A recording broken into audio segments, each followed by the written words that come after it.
Hey there, folks, and welcome back to the Cascus playthrough. Last time, we began our adventures on the island of Stros Mackay, which is currently ruled over by a bit of a pirate warlord named Bosek, and we've been working with another pirate named Captain Colleen to assemble a bit of a crew for some sort of mysterious heist, presumably against Bosek. I guess we'll see exactly what Colleen has planned.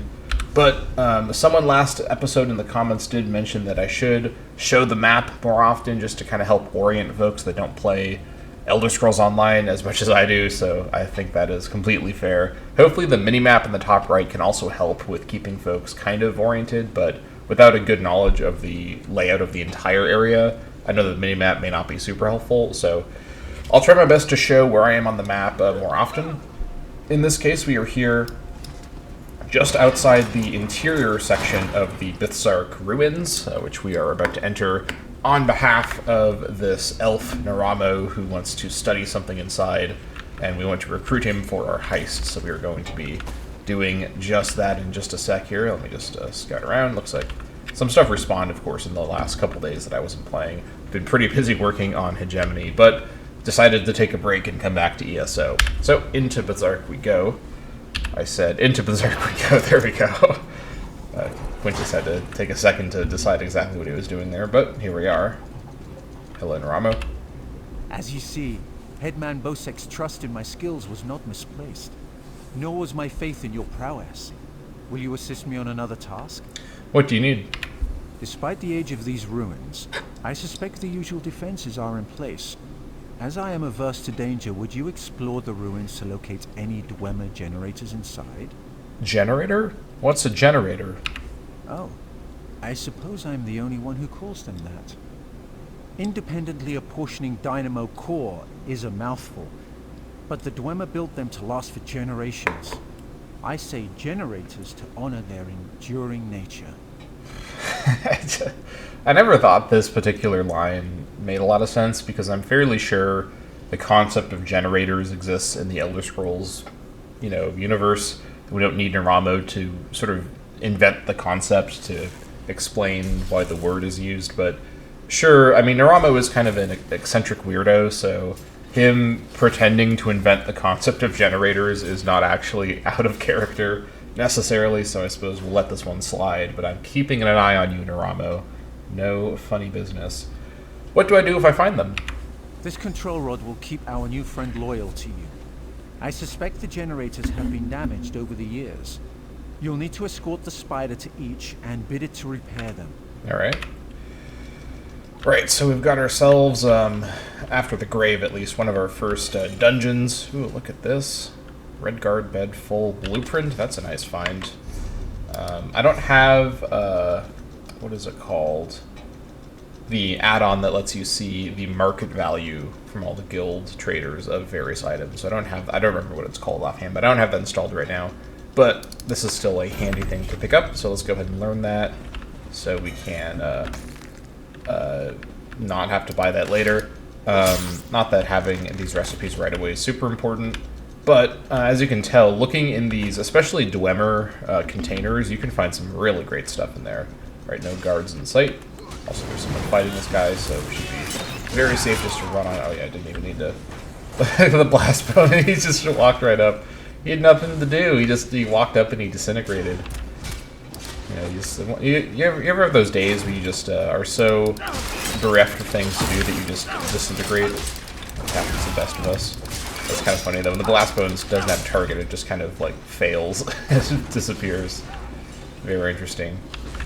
Alright, so this is the tutorial area, so there's a whole bunch of people all over the place, so we're pretty safe. Oh my god, there's like an adventuring party. Look at this.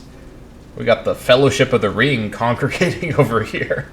Oh my gosh. That's 3 players, and at least 2 of them have companions. And some of them have companion pets as well. Wow. Alright, well, that's not going to be canon for this storyline, but that's quite the sight. Very interesting. Let's just clear this spider again and take a look at that note, see what that has to say. Fortunately, the spider with us does not fight at all, but... Alright, what did I say? Second scrap of Adabear's journal. To be off the ship and back on land. The sea is not for this one. Night falls and we make camp outside Bithzark. The others are wary but suspect nothing. Finally, something to hold above Morantur's head, to make him squirm. To think he don't even recognize his former slave. Reminding him will be delightful. Alright, so we got a bit of environmental storytelling. There's some sort of, something that happened, presumably in the recent or maybe distant past in this area involving these characters mentioned. We shall see if there is more info about that we discover. Alright, let's use the control rod. Repair the generators, as Naramo wants. Scrap of Adabear. Oh my gosh. First things first, let's fight this appearing dwarven spider. Good. Ooh, that is a furniture item, I think. Yeah, I can keep that for furniture. Separated from the others. Can't let them escape. Disable the devices, perhaps? Too close to fail now. Even if it means this one's end as well. Morantur won't get what he desires. The secrets will die here with us. So it seems like Adabear is a former slave of this Morantur guy. Possibly it's a Khajiit former slave, because generally most slavery in this period is of Khajiit, I think, at least. Although, actually, we're not really in Morrowind, so maybe not. I guess I sort of don't know what's going on. Although, actually, no, the way that the first one was written had a Khajiit phrase. It said this one, which is something that Khajiit often say with their accent, so... yeah, probably Khajiit. Although, would a Khajiit write that? I guess this gets into, like, linguistics, but when you have, like, phrases you say as part of your, like, accent or the way that you phrase things, I guess you might write that. I guess I sort of don't know. Because, like, something that I often say, not really an accent, but like a thing that I often just happen to say as part of the way that I speak, is I say, how do you say? Which sounds like something someone with an accent would say, but I just say that. I'm not sure why. English is my first language, I swear, but... and that's like a Misadventurer specific speech pattern, so if anyone ever tries to frame me for anything using some sort of note, keep an eye out for those sorts of phrases. Although I guess I just gave anyone trying to frame me for something advice on how to write a better note, so probably shouldn't have said that. Alright, can we all just agree to not frame me for anything and not leave any note-related evidence using this advice that I just gave on this public forum without thinking? Thank you. I appreciate if we could all be on the same page about that. I suppose if I am framed for something in a manner that a note is left, I will, at this point at least, have a reason to think that it was someone that watched this video, so I'm solving the crime before it even happens. Look at that. Alright, we've got ourselves the Constructs Dynamo Core. There is a bunch of parts of a Dwarven, or Dwemer, sort of mech that are scattered around a bunch of different ruins all over the map, and this is one of them. Let's pick this thing up. These things look quite fancy, but the part that's not so nice about them is they take up inventory space, and you can't easily not have them take up space because they're character bind on pickup. You can't take them out of your inventory. So just be aware of that. We're going to have to be dealing with these taking up our space for quite a long time. The source of power for a humanoid construct. This factotum part should be assembled with the rest in Xanon's workshop in the Clockwork City. That is a DLC zone that I plan to go to after all three alliances. That's going to be easily dozens, if not over 100 hours away in this playthrough, possibly more before we get to the Clockwork City. So we are not going to be assembling the mech anytime soon, but once we do, it will be very cool. It'll be very satisfying to free up that space. Honestly, with the craft bag and ESO Plus and all that, I'm not too worried about inventory management. If you try to play this game without ESO Plus, inventory management is essentially most of what you're doing in the game because it's such a huge hassle. And, you know, there's a whole debate one can have about how this game is monetized and how it is really not fun to play without ESO Plus because of the inventory management dynamics. They very much did design all the crafting systems in the game to overload you with materials to then push you to get ESO Plus to have more inventory space. And I think that that's pretty hard to argue against. I mean, the way that crafting works, it's such a huge quantity of materials of all sorts of kinds. Playing this game seriously without ESO Plus is just really not advisable at all. But with ESO Plus, I think the inventory management is perfectly manageable as long as you're going back to merchants every 2 or 3 quests or so, maybe a bit more if you are further in the game when the quests involve more areas. And you're always picking up a quest along the way while you're adventuring around. As long as you're just keeping on top of it, you never have too many problems. And once you start to upgrade your inventory from the bag merchants and from your mounts training, which you can increase your inventory space, you shouldn't really have serious problems that often. So I'm okay with it. Excellent work. The Sark breathes again. Now for a personal project. How would you like to earn a little more coin? I'm listening. As you see, we are not the first to enter Sark. In truth, I accepted Bosek's request to explore these ruins only because they contain something I want. Something I believe others died trying to obtain. Perhaps that, what's his name? The slave owner guy was also looking for this thing. Environmental storytelling at work right there. What's that? Knowledge is the greatest treasure. The Dwemer guarded their secrets as a king protects his gold. In Berserk, the Dwemer hid a set of schematics, mechanical drawings that I greatly desire to possess. And you need my help to find them. An easy task. Those earlier explorers likely retrieved them, only to find themselves sealed inside Berserk through some treachery. Their misfortune is our gain. We must find where they perished. Fine, let's go. There may be more constructs waiting on the other side of this door. You go first. Alright. Leave it to Quintus to do everything. Fine. Incidentally, how's my leveling going? We're almost there. We're going to be a ways away to get to 20 on all of these Necromancer skill lines, which means we're going to dip back into the 6 available skills here and start upgrading some of them and using the upgraded versions and leveling the upgraded versions. So that's going to be nice because although Blast Bones can be fun, it's kind of cumbersome, and the fact that it's a criminal act really limits its usage, especially in the open worlds or anywhere where there's any civilians nearby. So the schematics were here. So I doubt they escaped. Oh my gosh. You just fall over? What was that? Why did he just stop like that? That was a weird run cycle, just in general. Alright, Naramo. These writings could prove crucial to understanding this schematics. Anyway, what was I saying? Naramo interrupted me. My brother should be able to decipher these. Oh my gosh, Naramo, shut the hell up. Continue looking for the schematics. I'll meet up with you shortly. Alright, anyway, I literally can't remember what I was saying because Naramo filled my brain with schematics talk. What was I talking about actually? Oh yeah, that's right.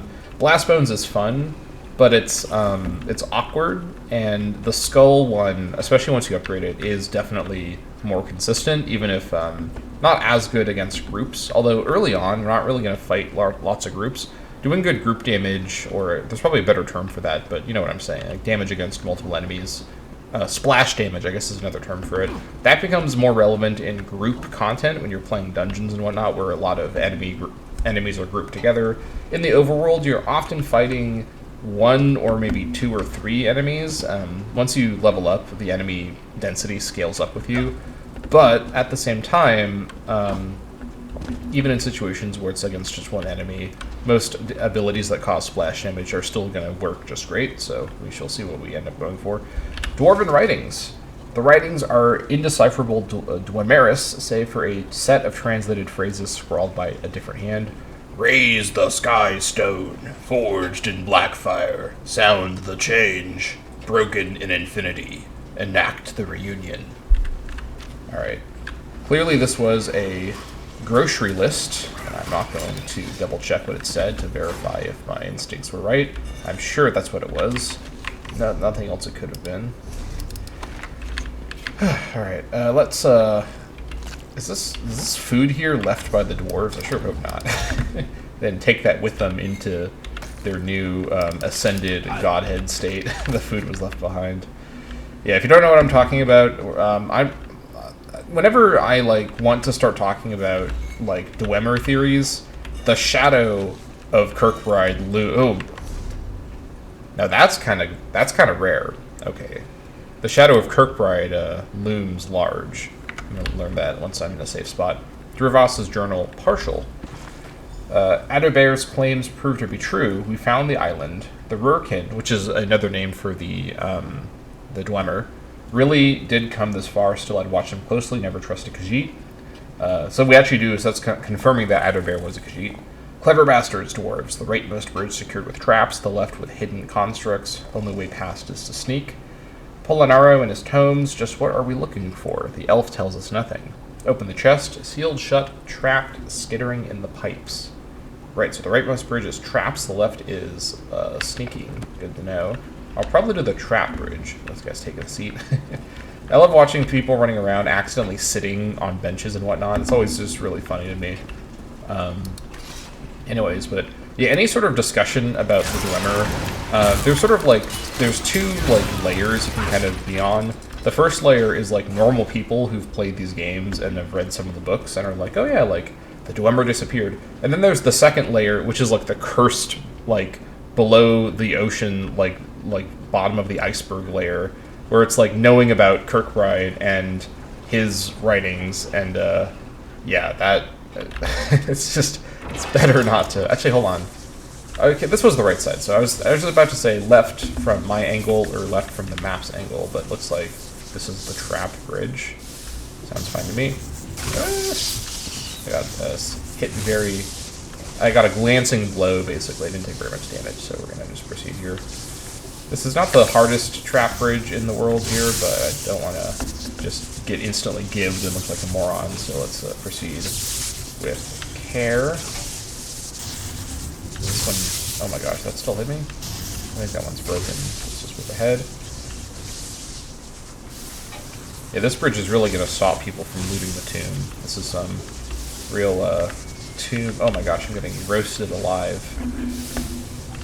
Oh, I almost just got roasted again. My goodness. That was actually a little bit tricky. Fortunately, the damage... I mean, this is a tutorial area, so this is not very serious, but later on, well, that was a close one. I may encounter trap areas that actually require some thought. I actually remember, in particular, there's an area at the very end... I'll show you on the map, actually. There's an area at the very end of Stone Falls. I'm not going to show you with my mouse, that'd be a spoiler, but in Stone Falls, one of the last dungeons you do for the main quest of Stone Falls, this is the first full Ebonheart Pact zone. The final area for the main quest of this zone involves kind of a tricky puzzle area that I actually didn't understand for a long time, and I sort of brute forced my way through. Whenever we get there in 1,000 hours in this playthrough, I will comment that we're finally there, but it's always stuck with me because it's one of the few puzzle areas in this game that I took a long time to really just understand what it wanted from me, and I still don't fully know if I get. But once we get into DLC and expansion areas, the difficulty will be much more severe. So as I've sort of noted before, the entire first massive portion of this playthrough will be on the easier side, and I'm not, as I've said multiple times, I'm not playing this game to have a difficult challenge. This is kind of a fun cooldown compared to the kind of conceptual and sort of often overwhelming strategy games that I normally play and whatnot, so I like how this is a bit more laid back, although it's still something that I can engage with. The real challenge of this game isn't in the difficulty, but rather in playing perfectly and having a good build. And the build's dynamics in this game, creating your build, is so fun and so expansive. That's where the fun in this game really is. And then the combat's really just a way to test your build, not so much to have a serious challenge. Right, note from Miranter, this is the guy that had enslaved the other guy before.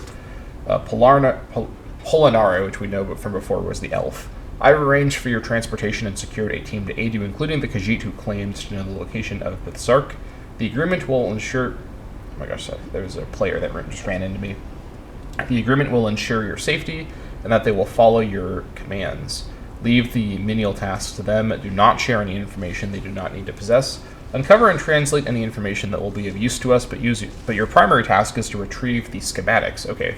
So, Naramo may be kind of a goober, but he is on to what appears to be the actual important thing in this ruin, because this other guy also is on team recover the schematics over anything else. If the others have not already found their fate by this time, kill them. The others, okay. The plot thickens. Once finished, use the spell I taught you to return to Skyrim. I will await you in the laboratory. We are close, do not fail. Moranter. Alright, so a Nord, perhaps? I guess Moranter does sound a bit like a Nord name, so interesting. Got ourselves the Dwemer schematics. This guy here appears to have not made it out.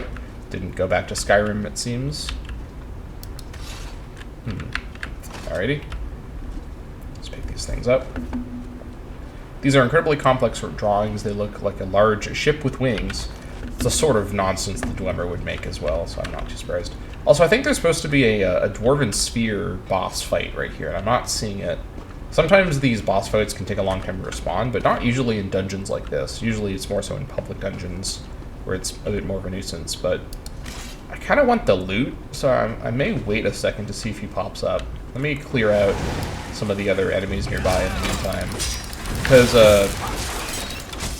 the loot's going to drop directly from him. I don't really want to miss out on the chance at something good. I guess in the meantime, let me take a look at that thing that I picked up here.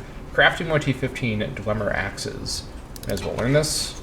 Oh, never mind, I may as well not learn that. I'll throw that in my bank until I have rank 9 from any of those things there. So we'll just do that once I get back to Stros Mackay. Or, I mean, sorry, we're on Stros Mackay. Once I get back to Port Hunding. Yeah, I don't know where this guy is. Maybe it's bugged. It's fine. Maybe I'm misremembering, actually. There's a lot of Dwemer ruins in this game. Obviously. Oh my gosh. Look at this guy. Alright. This guy's got the menagerie with him. Look at that. Alright, hello, Naramo. Ah, there you are. I was just coming to, help you. I'm sure you were. I hope you found what we were looking for. The moment I sip my coffee, he finishes talking. As promised, I have your drawings. The schematics are mine at last. Splendid. This places me in your debt. What would you ask of me in return? Helped Captain Colleen with the heist she's planning. I hear Colleen intends to head towards the Isle of Bednick. The ruins there greatly interest me. But first, I will assist you in this heist. I will say, it is kind of a funny detail that Naramo knows that Colleen plans to go to Bednick, which is what she does once we finish this zone. Not really much of a spoiler. I've already mentioned that Bednick is the next tutorial island for the Daggerfall storyline beginning. Also, Naramo's little smile needs to stop happening, because that is a little alarming. I think I'm about to achieve Chim and join the Dwemer looking at something so ungodly with that. Anyways, hold on, I gotta sneeze. Sorry, I turned towards the mic to sneeze. I probably just blew out your eardrums. I'm sorry about that. Oh my gosh. Anyways, but it's a funny detail, and again, I could, like, I don't want to, like, necessarily overanalyze all the lines of dialogue, because not all of them have these little nuggets, but this one in particular always sort of made me chuckle, because on the first read, when you later find out that Colleen is going to Bednick, you think, oh, Naramo is really smart, because he knows that Colleen is going to go to Bednick. But then when you actually proceed further in the story, you actually discover that Colleen always goes to Bednick a ton, because Bednick is kind of Colleen's sort of home port, as it were, because of her relationship with Lambor, who's an orc, and Bednick is run by orcs. And I think Lambor is actually from Bednick as well. Actually, I don't remember that offhand, but I'm pretty sure she's from Bednick. So Naramo, who is a character that wants to sound very smart, says something here that at first sounds like an intelligent sort of prediction about information the player wouldn't have. But then when you actually get further along, you discover that, like with other things Naramo says, he's not actually super smart. He just is familiar with Colleen's, like, basic behavior from, you know, her past as a pirate and her past behavior with her ship.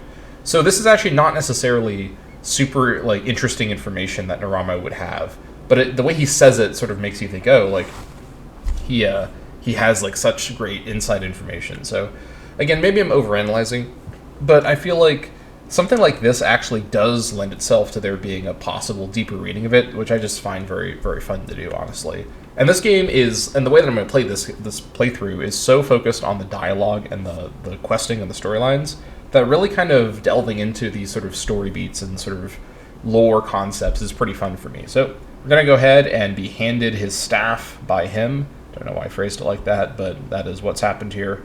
This is a healing staff, so we're not going to be using this right now. I must get the schematics to my workshop.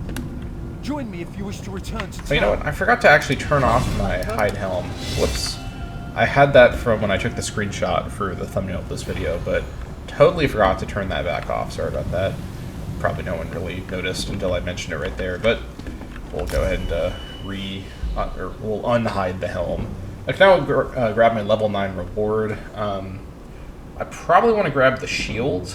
I think we're still using like the level 3 shield or whatever. Yeah, definitely want to upgrade the shield at this point. That is going to be worth grabbing. We're getting weapon upgrades pretty often. You can generally, unless you're like power leveling, you're going to generally relatively keep up with the upgrade needs of your weapons, especially from quest items. You'll also get quest armor rewards every so often, but I almost never need to worry about running behind on the levels of my weapons, and so getting the upgrade for the shield. Also, it has a max health bonus from its 1-of-1 prophet set, so let's go ahead and grab the prophet shield, and just increase our health further. Again, as I've said before, this is not the permanent arrangement. I will eventually switch over to Magicka build, and then eventually probably settle on a stamina build, but for now, we're just leveling health and going with heavy armor.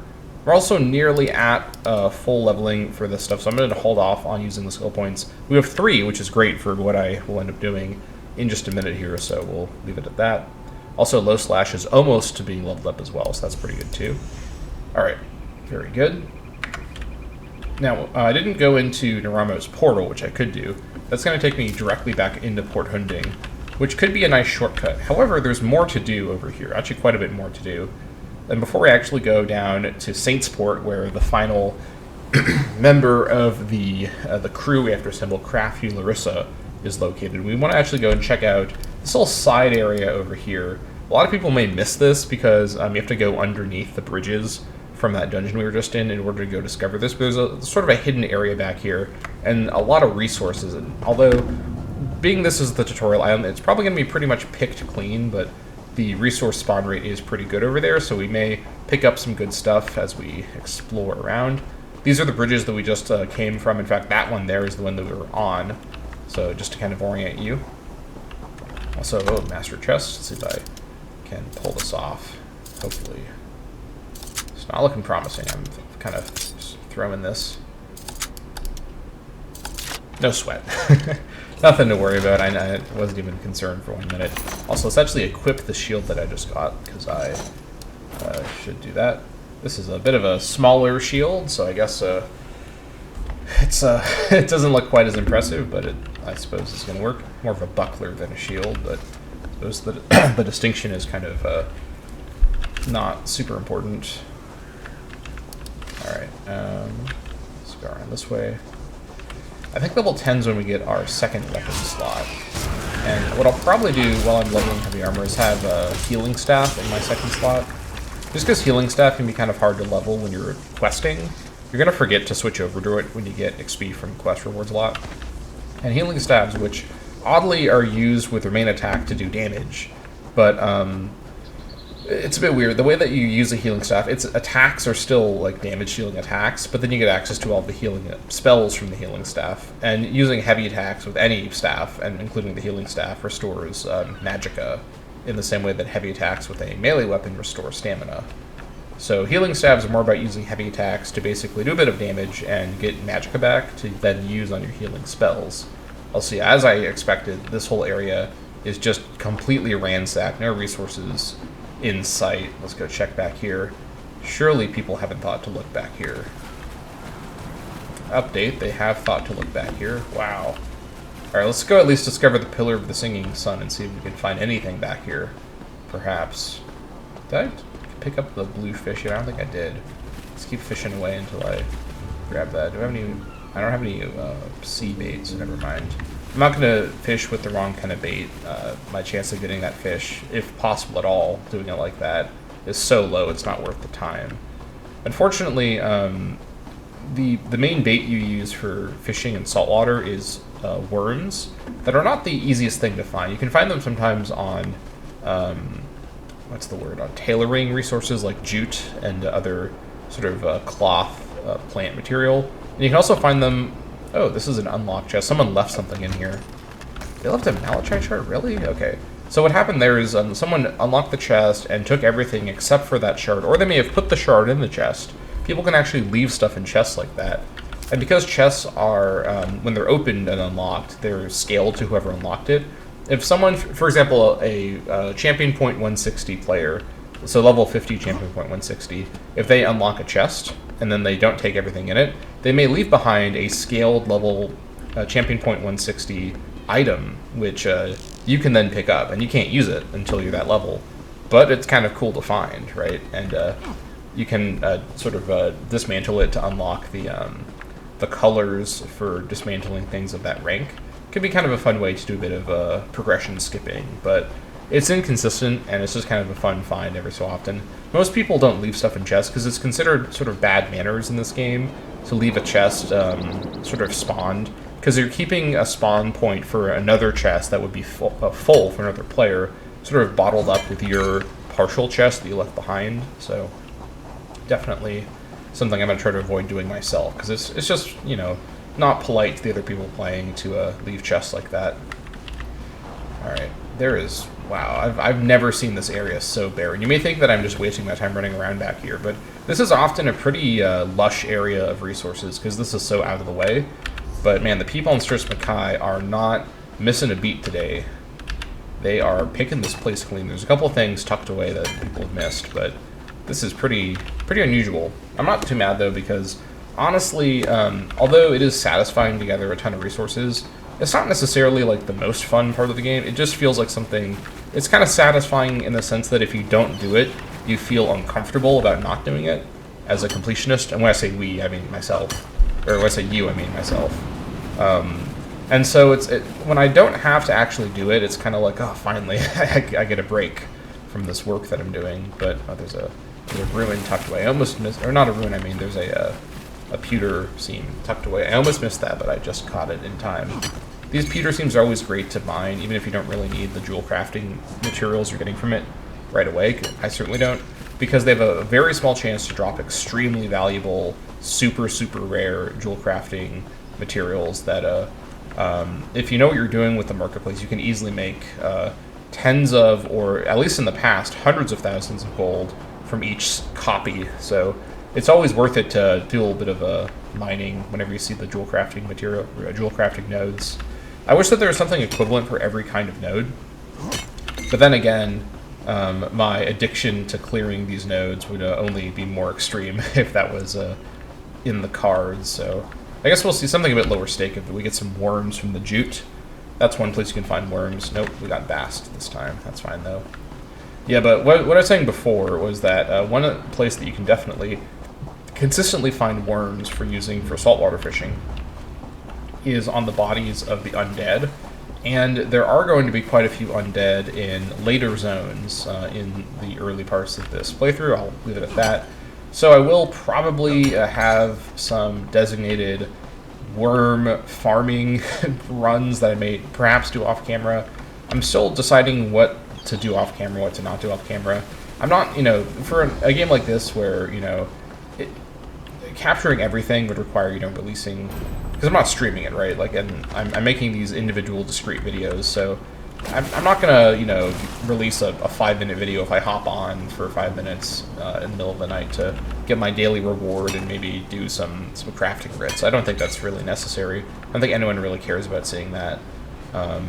But obviously, as I've said before, at the minute the plan is that any questing and completing any areas, stuff that you do one time and you can't redo, that's all going on camera. I'm doing all that in the actual episodes, but stuff that's kind of repeatable, at least after the first time I do it. So for example, clearing Daggerfall, stealing from all the houses. I'll show that the first time so you sort of see what that looks like, but then I don't really necessarily need to show it every time after that, because that's basically a daily activity that's time consuming and can be kind of tricky to pull off, but it's really important for getting your early sort of money situation to be where it needs to be, because it's very valuable to rob Daggerfall and other sort of densely packed cities like that.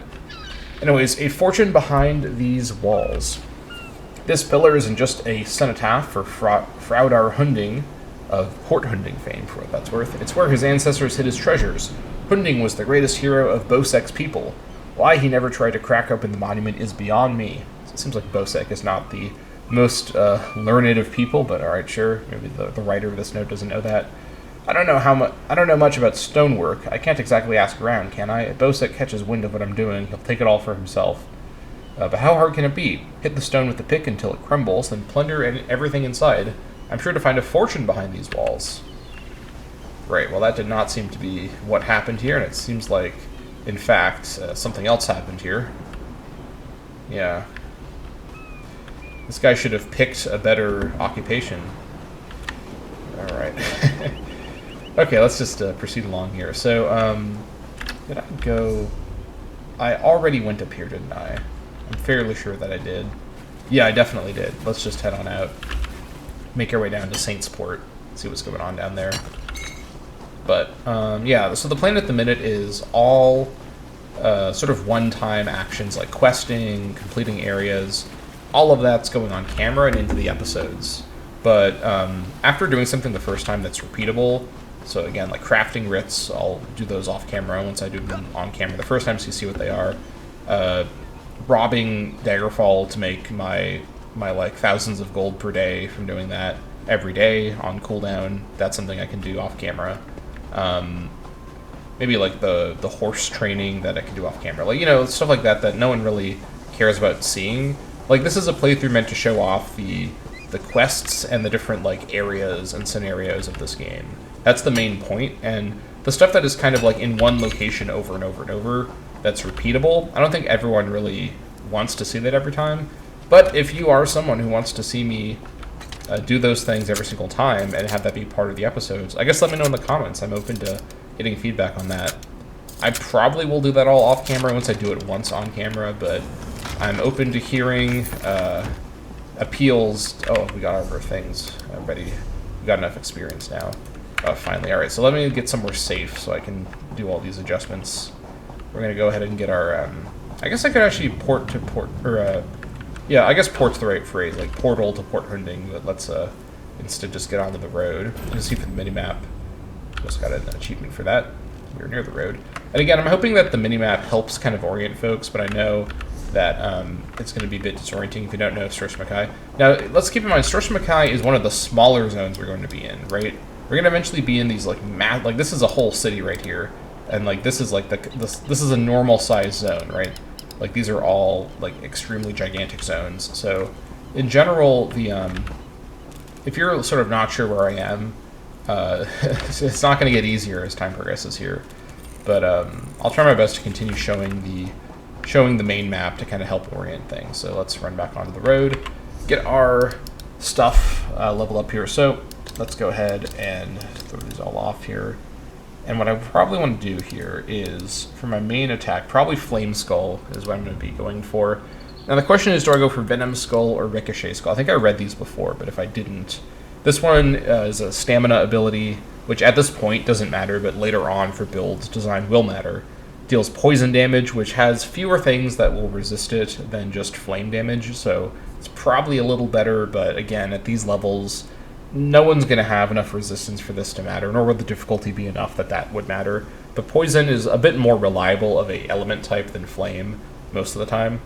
Also, every third cast, although that's just the same as regular Flame Skull. But the other thing, though, is that casting any Necromancer ability gets you to that third cast.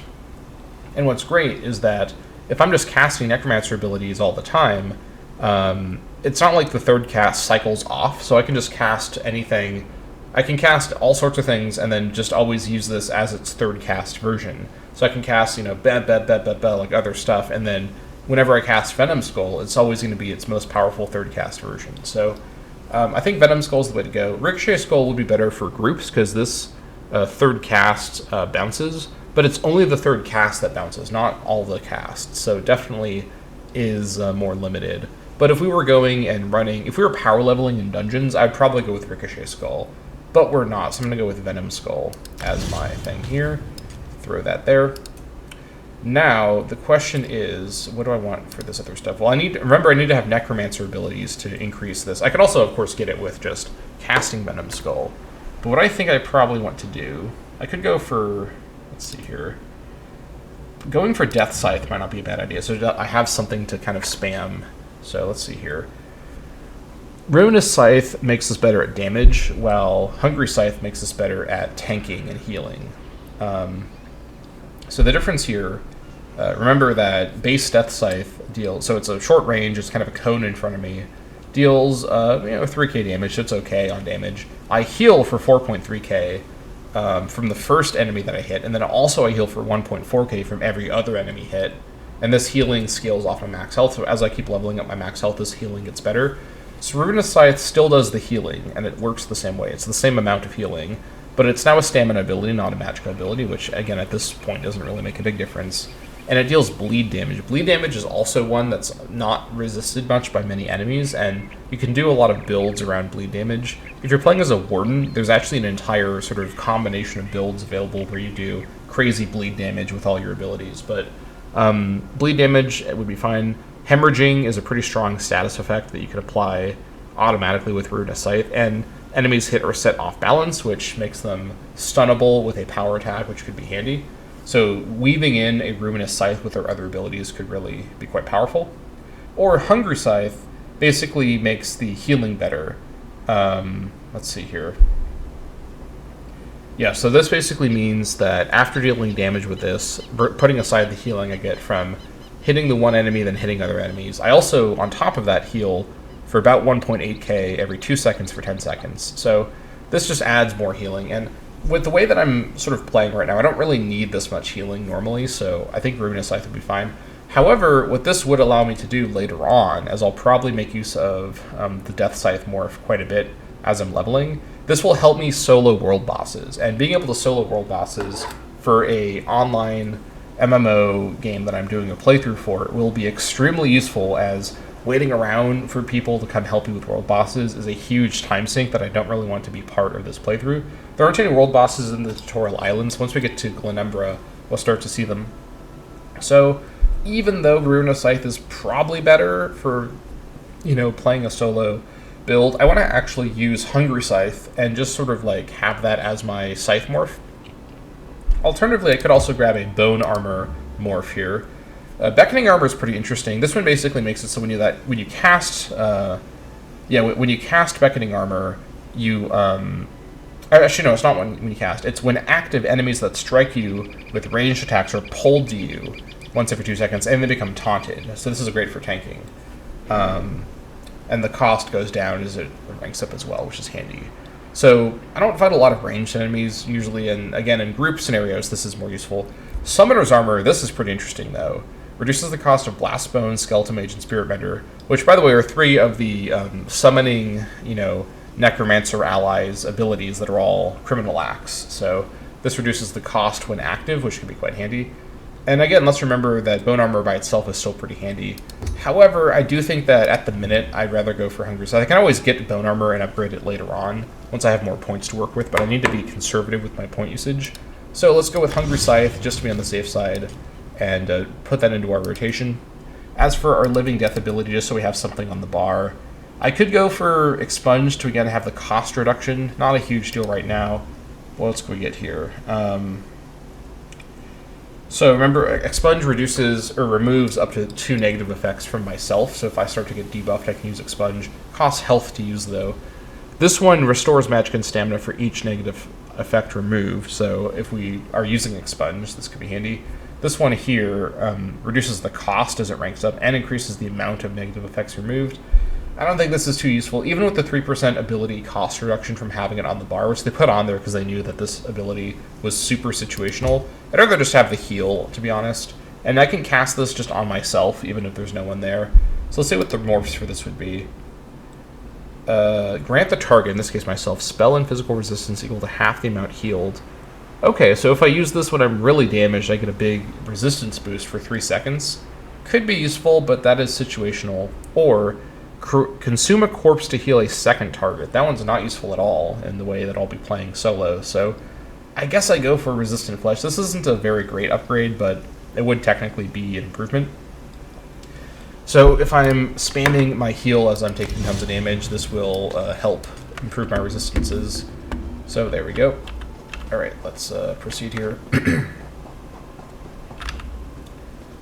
Keep ransacking the land as we progress. Guess we'll try out these. Also, the colors change. I like this green and purple color scheme with the poison spell. That does look pretty cool. Definitely quite nice. Yeah, again, I know that I have so far been pretty tight-lipped about Quintus Cascus's allegedly interesting backstory that I keep sort of hyping up. But his backstory that I've kind of envisioned does connect pretty directly with Betnik and Glenumbra more than it does with Stros Makai, so I'm sort of waiting for us to get there before I start revealing what I've thought through for this character. But, you know, the way that I approach roleplay in these sorts of games isn't just like, oh, the backstory has to be super complicated and like interesting. It's more so about the backstory has to be an interesting concept, but what really matters is the actions that I take as the character while roleplaying. And in this game, I'll talk for a minute, just a second. In this game, once you're outside the tutorial islands, and a couple points in Betnik actually as well, there are choices that you can pick between that actually are pretty difficult choices to make. And that'll be a great chance for some roleplay as Quintus Cascus. But I don't want to necessarily inject his personality into scenarios where I'm not really making choices, because I don't want to sort of slow down the pace of the story, of the questing and whatnot, with sort of like attempts at roleplay when it's not really called for. But this game, especially once you're in the main sort of zones, a lot of quests do have choices that you have to make, and I can sort of talk through how Cascus would view the situation once we get there, but we're just kind of on the way there. Help me, please. They've stolen my Iriana. What happened? A horde of damned sea drakes attacked our camp. They kidnapped Iriana, left me and the rest for dead. Please rescue her. Where did they go? They took her over the hill to their camp around the shipwreck. Shamal, too. Maybe they're already dead. I'll go look for them. Tell me about Ariana. She's the love of my life. I promised to take her away from Stros Makai. Then the sea drakes attacked and took her and Shamal. I'll never see her again. Who's Shamal? He's a Khajiit bard, a friend of ours. When I came to, he was gone. Maybe they've killed him already. Why didn't you stop the sea drakes? We fought, but there were too many of them. I protected Ariana as long as I could, but I got knocked out. I saw them dragging her away as I fell. Why don't you rescue her? I could barely move. Those bastards left me for dead and took Ariana. I'd never get anywhere near her. Alright. I don't know why they didn't just kill us all. What's he doing? He'll live, but he won't be swinging a sword anytime soon. Stay with him. We may need to move fast if they attack The again. adventuring party is nearby. Interesting. Cursed sea drakes. Nothing but mean. Right. Oops. Pull out my sword.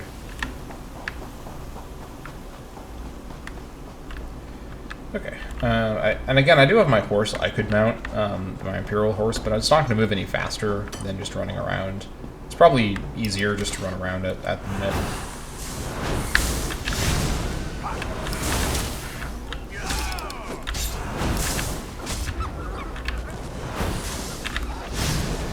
You can see, by the way, once I leave combat, does that third skull go away? 'Cause I'm actually not sure how that works. There's no timer listed under the skull. Is it just still in effect? If so, that's pretty good. If I can sort of prepare, I guess the word prepare includes the word pre, so if I could just prepare the more powerful skull cast from the start. Because remember, I think it's any necromancer ability, not just damaging necromancer ability, is doing damage. Yeah, any necromancer ability. Oh, while I'm in combat, so I need to be in combat to build up the amount, but it doesn't go away outside of combat, it seems. So that's, I did not know that. That's pretty good. That improves this ability more than I was expecting in terms of utility. So I will take that. We've discovered Saintsport, even though we're pretty far away from it. Oh, we just got 2 worms. There we go. Also, low slash can be morphed now. Very good. Given that, I'm probably going to, I think, switch back over to puncture right away. I can't morph it without any skill points, but it's better than low slash for the way that I'm using it right now. And let's go and grab the gear over here. That was something I definitely spotted with the minimap, so the minimap can be quite helpful for discovering that stuff. Alright. Back we go. Let's try and rescue this Iriana lady and the Khajiit as well, if we can. Their camp is just over here. Find Shamal, find Iriana. Alright. Okay. It's fun to be back in ESO, definitely. I've really been enjoying this playthrough so far.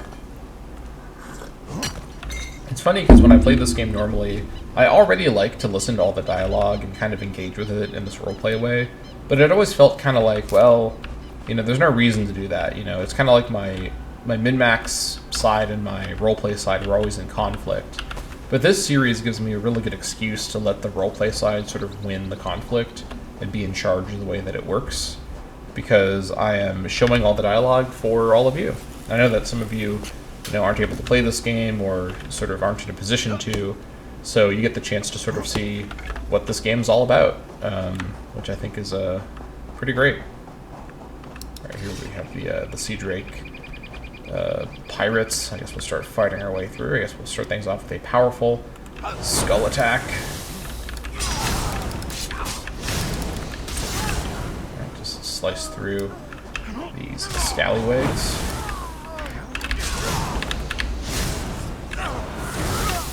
Oh yeah, that is pretty satisfying. Alright, let's steal all their food.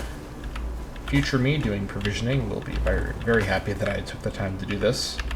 Rest assured. Alright, should be, hold on. Yeah, should be everything.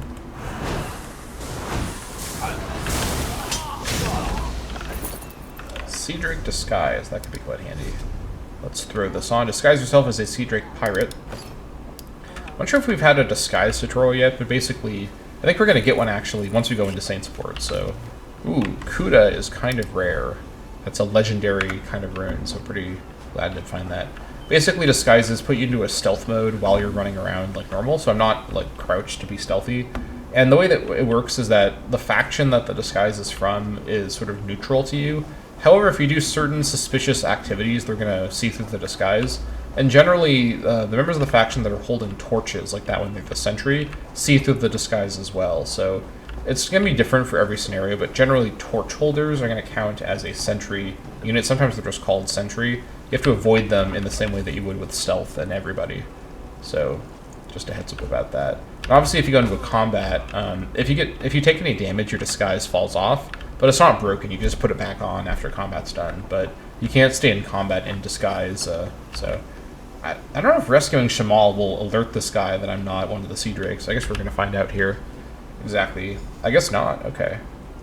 Shamal must leave this evil place. This guy's just okay with that. Interesting. Don't know how realistic that was, but sure. Well, while we're in disguise, we can sort of explore this camp. These guys won't attack me on sight. Could be something interesting. I think I remember there's a chest up here. Maybe I'm remembering a different shipwreck somewhere else, but let's go take a look at least. May as well. Alright, no sentries up here, but also no chests up here, so that's too bad. Take a little shortcut down. Fortunately, taking just any damage doesn't break your disguise. It's only damage from combat, so you can take fall damage to your heart's content, and I certainly probably will. Oh, we're getting kind of close to a sentry. Let's back away there. See the eye opening up as we start to lose our disguise. And there's going to be a similar thing in the Saint's Port where the Sea Drakes there won't see through the disguise except for the sentries. So we'll be able to sort of sneak around in that pirate-controlled town. I guess, technically, the other town, Port Hunting's also pirate-controlled if you think about it, but this one, Saint's Port's controlled by hostile pirates as opposed to, you know, the other kind. So, you know what I'm trying to say. I guess while we're here, let's take a look in this rack. Anything interesting? Doesn't seem like it, no. Let's check up above. Oh! Don't know what that guy was doing. He was doing some stretches. Very strange. Let's just hop around here. Anything up here? Perhaps. It's never a bad idea to check these little... Oh, look at that! I knew it. Alright, so unlocking the chest doesn't break our disguise, which is a bit hard to believe, but we're going to while staying disguised, unlock this chest in front of these guys here. Very interesting. Is this actually an upgrade at this point?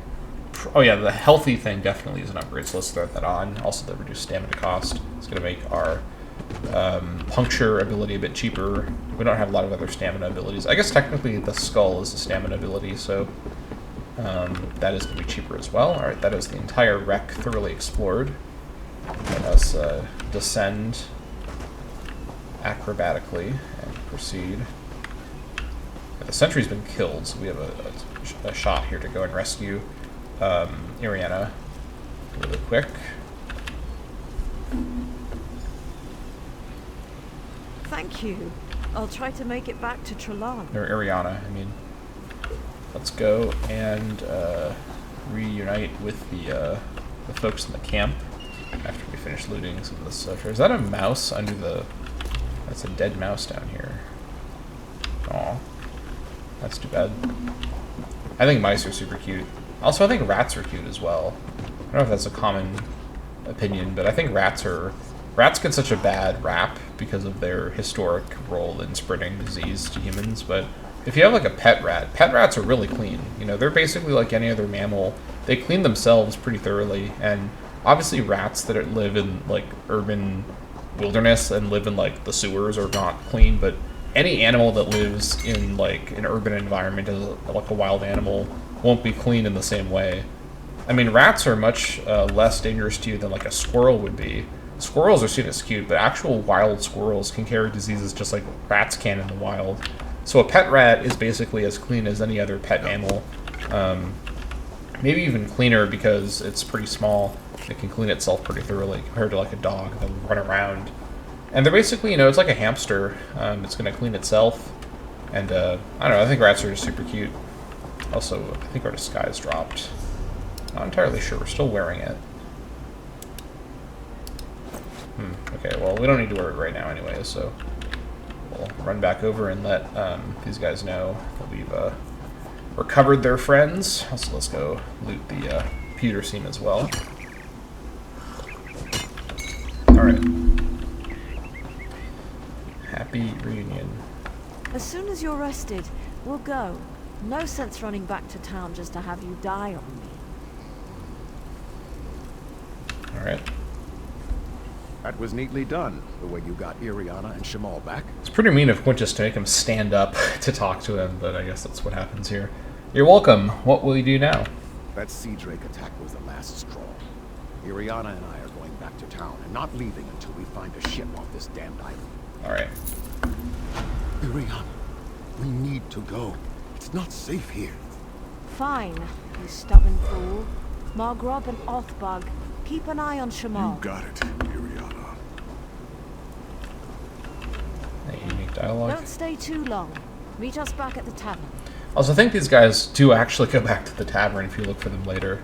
So we will check the tavern later to see if they are in fact there. Alright, let's head into Saintsport. I should probably throw that disguise back on before I go in there. Probably would be good. There we go. Maybe once we're in Saintsport, the disguise part will start working. Because at the minute, I'm not technically in stealth. I'm just visually changed to wear the disguise. So I guess we'll see in a minute. Here we go, get hidden. I had to get close enough to the town. Alright, this should help me infiltrate Saintsport a bit more easily. Hello. I need help. Help me. They're after me. What's the problem? The sea drakes. When it gets foggy, like last night, they play tricks with the lighthouse. Lure ships aground. The Maiden's Breath, my ship. They lured us in and wrecked us. Where's the rest of your crew? Drowned or captured. Captain Larissa's looking for them. You heard of crafty Larissa, right? Anyway, I'm through. No more sailing for me. You want to find the captain, just look for her monkey, Howler. Find the monkey. Got it. Alright. Well, let's go and see what's going on here in Saintsport. Fortunately, with the disguise, it'll be easier to enter the town. Normally, you get a disguise from Larissa once you find her, but we found one early, so this will make things... Not that this is a hard town to infiltrate, But, you know, it's nice to kind of imagine a version of this game that's harder. It's just not what we have.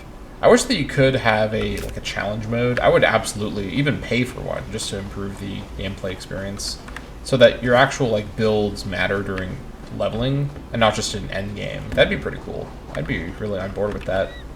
Something where maybe, you know, because it scales anyway, so you may as well have it scale to be higher, difficulty and damage and whatnot.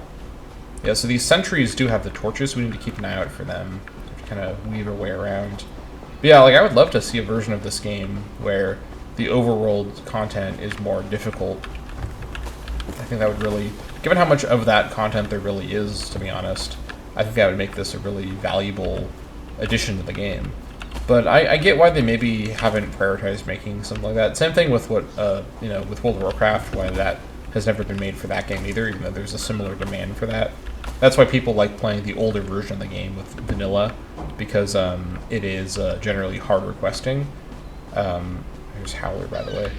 But, I mean, the reason why this isn't something that ZeniMax, in this case, is jumping to do is that the sort of population of people that really want a mode like that is pretty small. It's a minority of players that would really enjoy harder gameplay.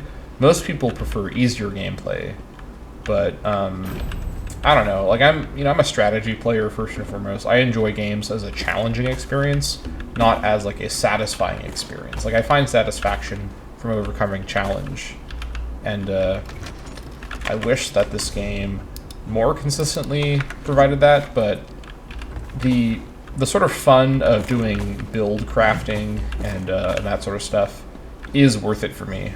Oh, you aren't at all what I was expecting. Yeah. What did I get here? Oh, I can do the stress mechanics crash shards. That's Let's right. talk. What brings you to this trash pit? How did you do that? Sneak up on you? That's what I do. Now answer my question. What are you doing here? I'm here to rescue crafty Larissa, captain of the Maiden's Breath. Oh, charming. The maiden's wrecked on the sandy shore. As for crafty Larissa, you found her. Just in time, too. Captain Helene's sea drakes have my crew. I won't leave without them. Help me rescue them, and I'll owe you a favor. All right, what's the plan? We're going to disguise my crew as sea drakes. Take these clothes.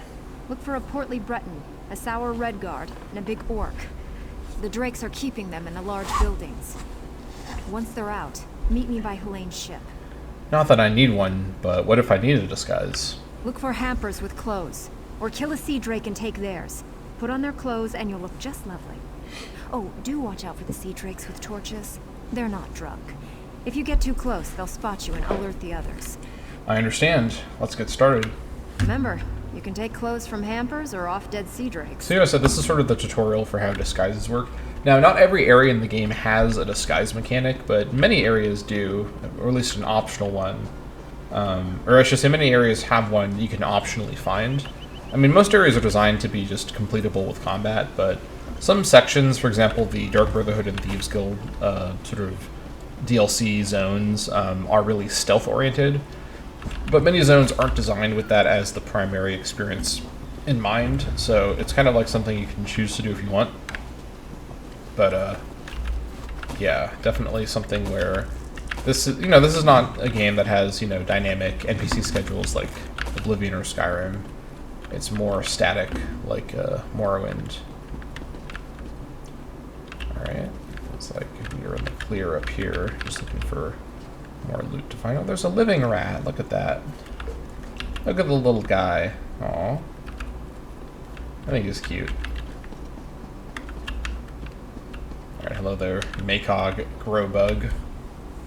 If you're going to kill me, get it over with. By the way, and I don't remember if this is always true, but if you're wearing the disguise, at least it's true.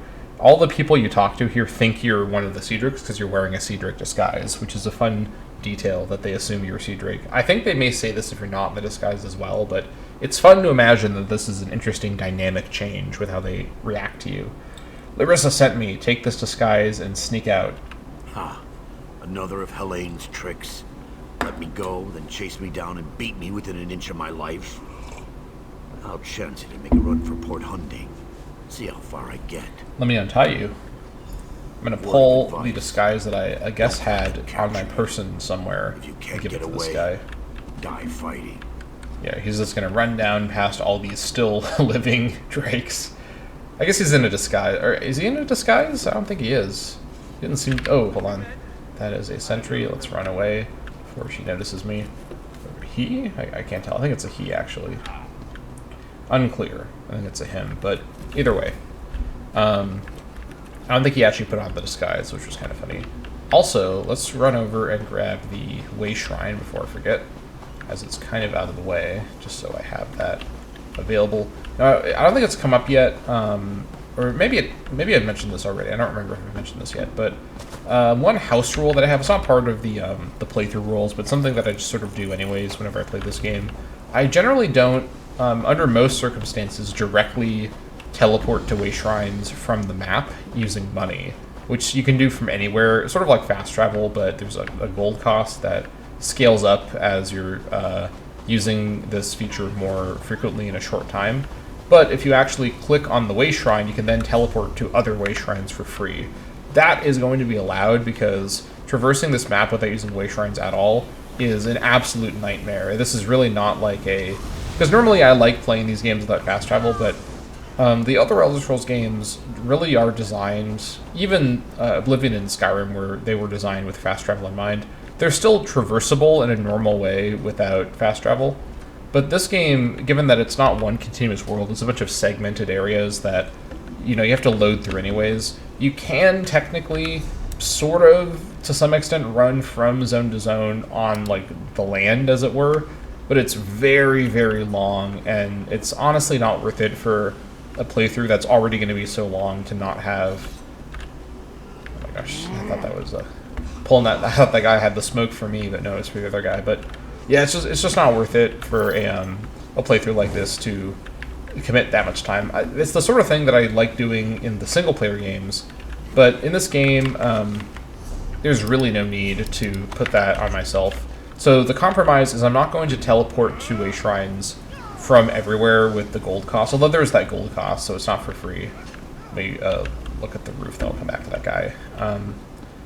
But rather, I will teleport way shrine to way shrine directly, just not from the worlds to a way shrine. That's going to be a self-imposed house rule, as it were.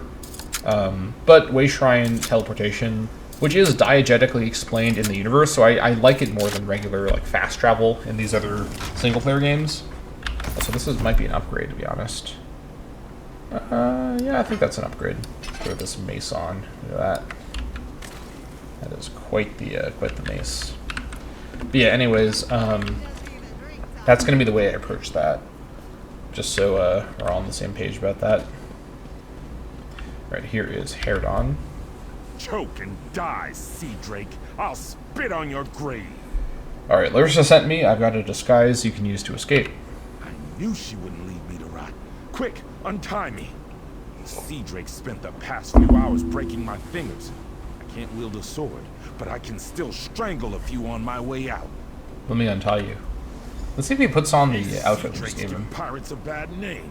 Kill every last one of them you see. Oh, he did actually. Okay, that's a nice bit of attention to detail. That he's going to. Oh, oh my gosh! Wow.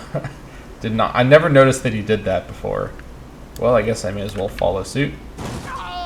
Ouch! Even that fall there took us like 15% damage. All right, let's go find the last remaining person, who I think is in this building here. Let us investigate. These might actually be improved gauntlets. No, because I have enchanted gauntlets, so never mind. All right. Just check out the crates. But yeah, I will be thoroughly exploring the zones as I discover the way shrines, so never fear. Using way shrines at all will not deprive you of plenty of traveling around on foot or on horseback. You will get plenty of that in this playthrough as it is. Please, don't beat me again! Larissa sent me. Take this disguise and get out of here. Thank the eight. I thought I'd die in here. Helene came by not long ago. Told me to look forward to a public flaying. Then she beat me bloody, laughing the whole time. She's one cold witch. Let me get you out of these ropes. Stay away from Helene. She's a monster. Yeah, her reputation is preceding her here. I've heard a lot of pretty negative things about her. Actually, there are people in here. They were dead before, so... Alright, and then Larissa wanted us to go to the dock next, so let's head over that direction. Oops. Yeah, you can see if we zoom in here on the Saintsport area, where we are headed. So let's grab this jute before this other guy grabs it. We can also do a bit of saltwater fishing to sort of look for that fish. Maybe we'll find it, that'd be lucky. But I may have to catch it in Betnik. I guess we'll see. I think you can catch it in Betnik as well, I'm fairly sure. I think I've done that before.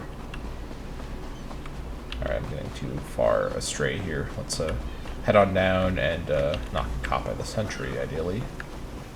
And look for Larissa. I think she's below the dock in a disguise.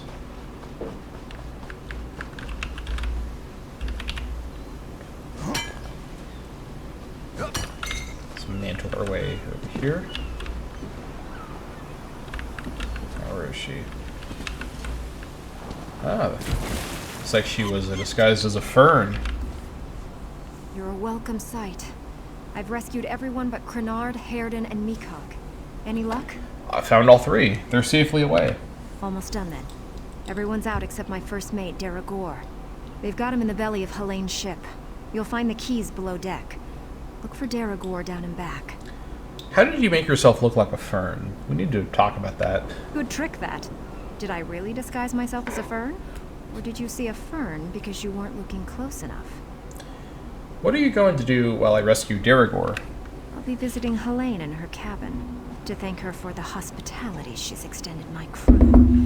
Come on up after you release Deragor. You should really say hello. How did you get the key to Helene's quarters? Her cabin girl had a key. Poor little Bosmer lass. Barely any meat on her bones. I think Helene was starving her. She's on her way to Port Hunding now, and I'm one key richer. Alright, fair enough. Looks like a confrontation with Helene is imminent. Let's find our way out of this area here. Oh. Now there's a chest I don't think I've ever seen before. Let's take a look and see what we get from the spawn. Hopefully something valuable. Probably not, but we can hope. Let's see. Yep, nothing too good, but we can deconstruct that or research that, so that's handy. And let me fish from the boat, actually. Nightshade. I almost didn't spot that. Keep your eyes peeled for these resources, definitely. Ooh, that's a thieves' trove. Let's go find that. That sentry might spot me when I open this, but risk I'm willing to take. Discerning pilferer. Alright. Let's see here. You know, we're going loud. Yeah, I took damage and my disguise is broken. That's alright though. The mace does have a very satisfying thunk noise when you use it. I love the color scheme of the poison skull with the purple and the bright green. That's kind of a cool color scheme. Oh, I almost just fell off right there. That would have been awkward. Alright, let's do some fishing. Fingers crossed for this Altheric grouper fish. I'm not super confident we'll find it, but it'd be nice to not have to come back here later to fish it up in the future. So it's worth just trying to get it while I'm here. But this is just to get an achievement, which isn't really a big deal, so I don't want to delay too much here. I'm not going to like go buy a bunch of worms from a guild trader and then come back with the worms. It's not at this stage. That's a future misadventure to do, so let's see if we get it with this last worm. Probably not, but it's worth a try. Even if we don't get it, it's still worth it to get some extra fish that can become filleted and become a fish provisioning resource. Alright, so did not get it, but that's alright. Let's just go ahead and cut these fish apart to get fillets for... Oh, hello.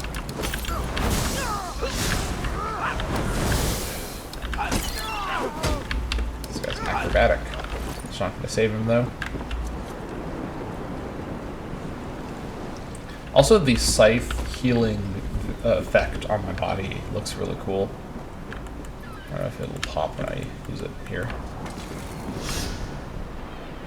Only in combat, I guess. That's fine. But you saw it earlier. Looks pretty neat. Definitely looks pretty neat. Screener shake? What was that? Interesting. Alright, so let's just loot this top area.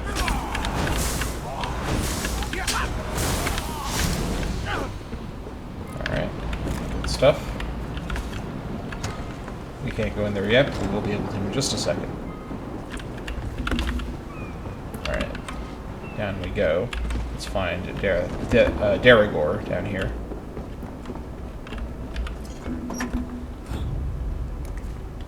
Storeroom key. A tarnished key that... Oh, hold on. First things first. Alright. What was I saying? A tarnished key that will open the Bloody Witch's storeroom. Alright. By the way, and this is maybe a kind of an out-of-nowhere comment to throw in here, but I am very excited for a quest we're going to get to very, very far in the future of this playthrough, given that I plan to do the Aldmeri Dominion last. One of my favorite quests in the game from like a storytelling and like emotional perspective is a quest all the way over in Greenshade, which should be hundreds of hours away at this rate, but very excited to get there. And some of you may already be able to guess what that quest is. Let me know in the comments what the name of the quest. If you do guess it, don't say what it is to avoid spoilers. And I will be making a little cheer if some of you can guess what that quest is, just from my brief description there. It's a fan favorite quest from ESO because of its emotional punch. Who in oblivion are you? Actually, Larissa sent me to rescue you. Yeah? Ha! I knew she got away. Helene said she was being keel-hauled and beaten, but I knew better. They don't call my captain crafty for nothing. Get me out of these ropes, and let's get out of here. Hold still. Captain Larissa never leaves anyone behind. Make sure she's safe. Alright. So if you've noticed now, we've got a couple, these very short elves with strong, like, British accents. Those are the Wood Elves, so...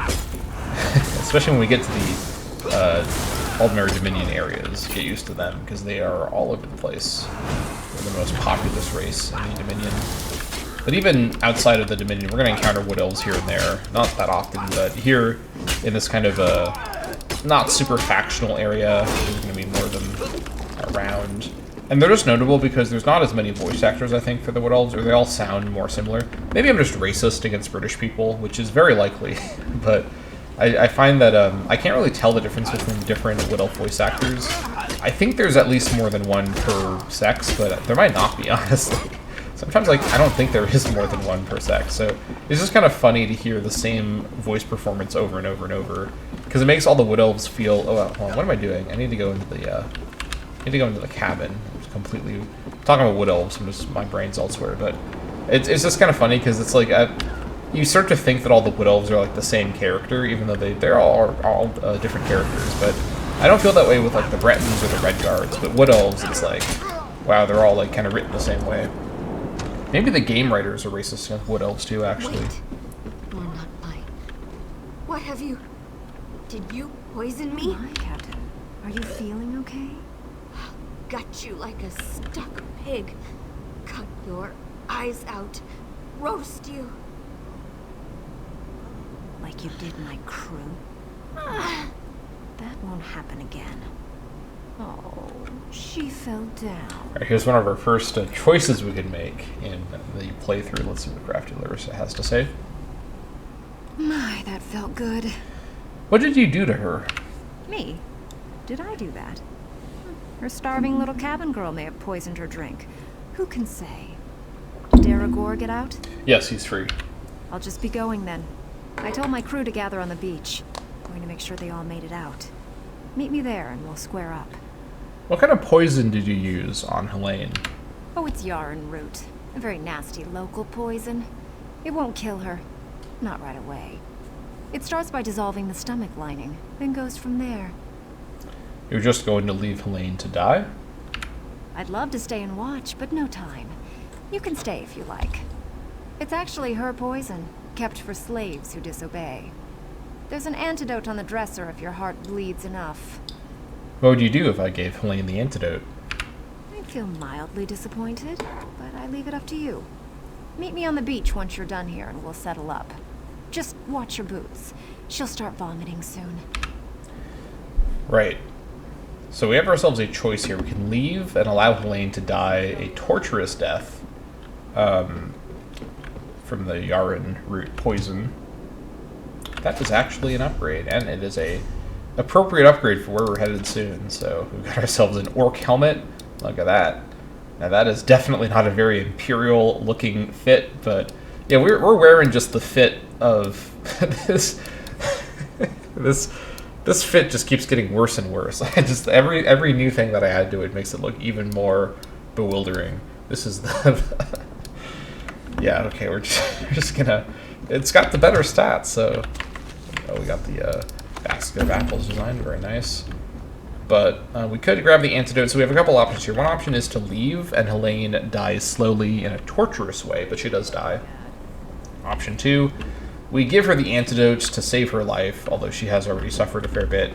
But, of course, we've just spent the last, 20 minutes hearing everyone explain how terrible Helene is as a person, which we definitely don't have any reason to doubt. Option 3 is we could kill Helene for her to just die right away, so she doesn't have to suffer the poison. And this is an interesting moment for some roleplay, as I noted earlier. Moments like these are a great chance for contemplation on what Quintus Cascus would do. Because on one hand, he's heard a bunch of really terrible things about Captain Helene, and it seems like she was torturing all those people just a little bit ago. And there's a lot of reason to think that Helene is a pretty evil person.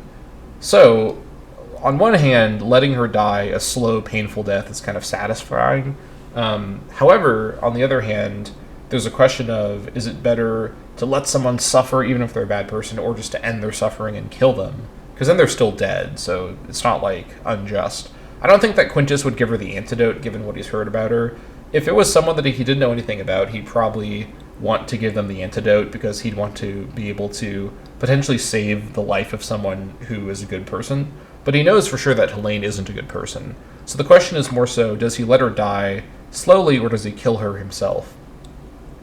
I think at this stage in his journey, based on what he's seen from Captain Colleen and the people that he's been talking with, although he came to Stros Mackay, or really he appeared on Stros Mackay after waking up on the ship, with some presuppositions about pirates all being the same, and there being no sort of moral difference between someone like Captain Colleen, who is sort of like your most moral kind of privateer pirate you can really see here, versus someone like Helene, who is definitely more of a nefarious and evil pirate. But I think in his time on Stros Mackay,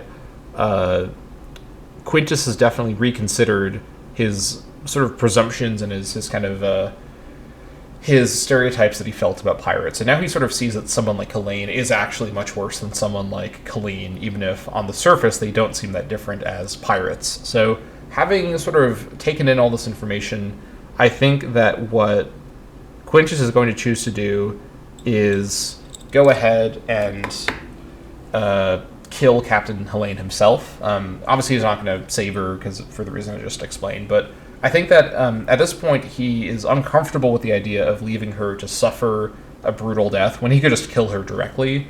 And we'll see as the story progresses if Quintus starts to change his mind about the way he views death. As it stands, and as I sort of hinted before, Quintus is not an evil necromancer, right? He uses necromantic abilities for a very specific reason, but he's not necessarily like a cackling villain. You know, he wants to have a sense of morality, even using necromantic powers, which are considered by many to be inherently evil kinds of magic and are criminal in many ways for many cultures. So he's going to, in this moment, do what he considers the honorable thing to do, which is to end Helene's suffering, but still to kill her. So he's going to go ahead and kill her myself. Oh my gosh. There's like a bajillion people here all of a sudden watching me do this. Alright, we got the audience killing Helene with me. Very fun. We'll see what Crafty Larissa has to say. She didn't seem to care too much if we killed her or not. Or even if we didn't kill her at all and let her give her the antidote. So Larissa really just wanted to get her revenge on Helene, but didn't really care about Helene's ultimate fate. Which goes to show, by the way, the morality of a character like Larissa, who basically is sort of in between, I think, Helene and Colleen, where Colleen is arguably on the sort of more moral side. I don't know what the alignment chart here would be. Sort of like, I mean, all of these characters are kind of like neutral in terms of lawful, neutral, or chaotic. Maybe Helene is kind of on the chaotic side, but like Larissa and Colleen are both definitely kind of neutral characters. But Colleen is definitely kind of neutral good, whereas I think that Larissa's more kind of true neutral, where Larissa as a character is kind of okay with pretty brutal situations, but also doesn't really want them to happen specifically. And she's, as she said earlier, she doesn't really care if you give the antidote to Helene. So it's kind of interesting to sort of see the distinction. Again, you have this sort of the spectrum of like evilness for pirates, and you've got Colleen, who's not evil at all, or at least not very evil from what we've seen so far. We're going to see later some interesting twists on Colleen's character, so we'll get to that later. But and then you have Helene, who is like very evil, but then you have someone like Larissa who's kind of in the middle, and it's kind of hard to tell if she's like a morally good character or not. I like her kind of moral ambiguity, which is very pirate-like. I think pirates are generally most interesting as characters when they're kind of morally ambiguous, because being a pirate, let's not forget, is intrinsically kind of violent and screwed up. Like, it's pretty hard to sort of envision being a moral pirate, right? It's like, you know, being a moral Viking, or being like a moral, like, mercenary. Like, you're inevitably going to do things as part of that profession that are not morally justifiable, but you can have reasons for what you're doing that are more kind of understandable. So, in general, I think that morality is all about the character's internal view of the world more than, you know, sort of social norms of morality, right? Their effect on the world is what matters most. Because obviously, you know, every society has its own moral system, so it's not fair to use one society's subjective morality system to judge everyone. The most universal kind of way to judge the value of something is, in my opinion, you know, utilitarianism, is its effect on the world. So a more moral person, or someone who wants to be more moral, will try to have the effects that they have on the world be positive effects. And that's the way that I view it, at least. Feel free to debate morality in the comments down below. My crew's safe, and only a little bit tortured. I call that a win. That's definitely a true neutral style comment right there. Captain Helene is dead. Many a captain who sails these waters will be glad of that news. Now, let's talk favors. I owe you a big one. Well, that's convenient. Help Captain Colleen and I pull off her heist. She's a bit too obsessed with old Faharajat for me, but I like her style. Seeing as I need a new ship, gold will come in handy. I'm in. Can't let what you did for us go unrewarded. See you back in town. Alright, she gives us a nice medium chest, so that's pretty good. Level 10. Here we go. So this is one of these landmark level ups where we get more attribute and skill points, sort of like level 5. And also, this time we get a sorrel horse for free. Now, we already have our imperial horse, but this allows us to start leveling up riding abilities from the stables, so we can do that once we get to Daggerfall.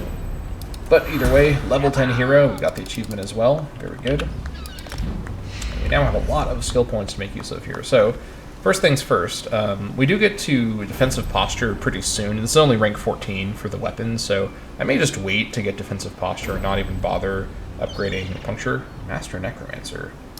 What is this achievement? Level 10 is a Necromancer. That's called Master Necromancer. It's a bit of a... I don't know if that's... I feel like that's kind of a weird name for the level 10 achievement to be Necromancer. Okay, sure, whatever. Also, we got the Famed Recruiters. This is an achievement you can actually miss if you don't recruit all 3 of the main privateers, as we've done here. Captain Colleen was... Captain Larissa was the last one. Obviously, it was what's his name? Jakarn, Naramo, and Larissa. So if you don't get all of them, you miss this achievement. So I've never missed this, but I'm glad to grab that there.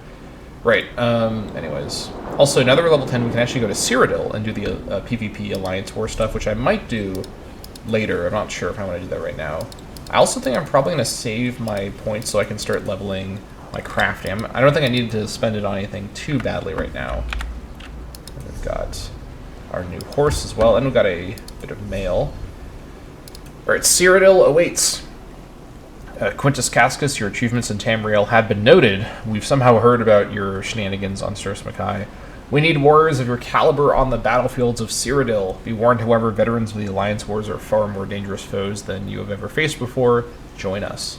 Right, so we can now do Cyrodiil, which is the giant zone. Like, I genuinely mean the giant zone. Like, this zone, this looks big on the map. What you're seeing on the map is, like, scaled down.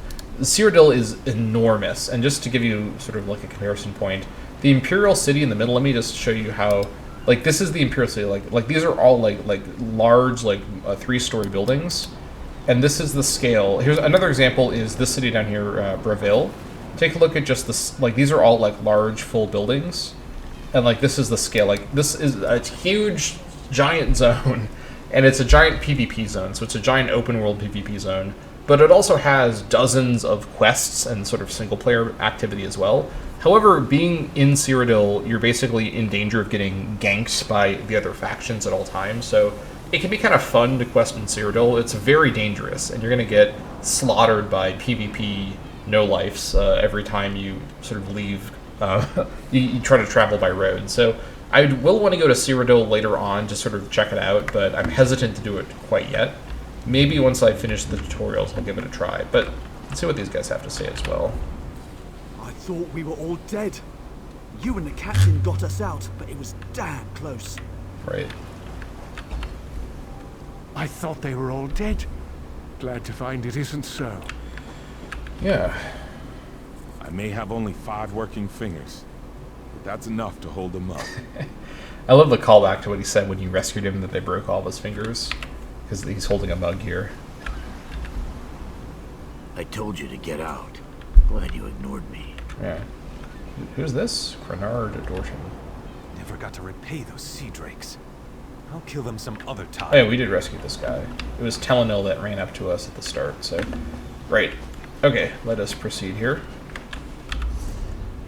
Well, you know what? I didn't grab... Yeah, I totally forgot about this. There's something I missed earlier when I was over in the area, so let me run back over. Do I still have a Sea Drake disguise on me? Because I could run through town a bit easier if I had one on my person here. I suspect I probably do. I do, actually. So throw this on, and we can just hustle through town. No problemo. So let us do just that. Yeah, but I think I can do Battlegrounds now. Let me check really quick. Let me just open every tab that's not the right one first. Yeah, we can do Battlegrounds. I don't know if you unlocked this earlier. You definitely get it at level 10, as I am now, but I might have unlocked it earlier. I think I got that at level 10, though, because you unlock Cyrodiil at level 10, as we just saw. And it's probably worth doing a Battleground here in this episode, just to get the premium... So every day... So the way it works with Battlegrounds is you get a ton of experience from doing Battlegrounds. And if you do your one daily Battleground... Is it a win?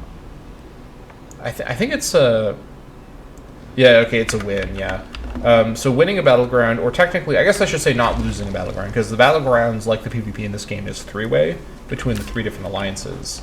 And so, although technically the Battlegrounds aren't between the alliances, they're between 3 different teams, which includes people from every different alliance. It's a bit complicated, but all the PvP in this game is meant to be 3-directional.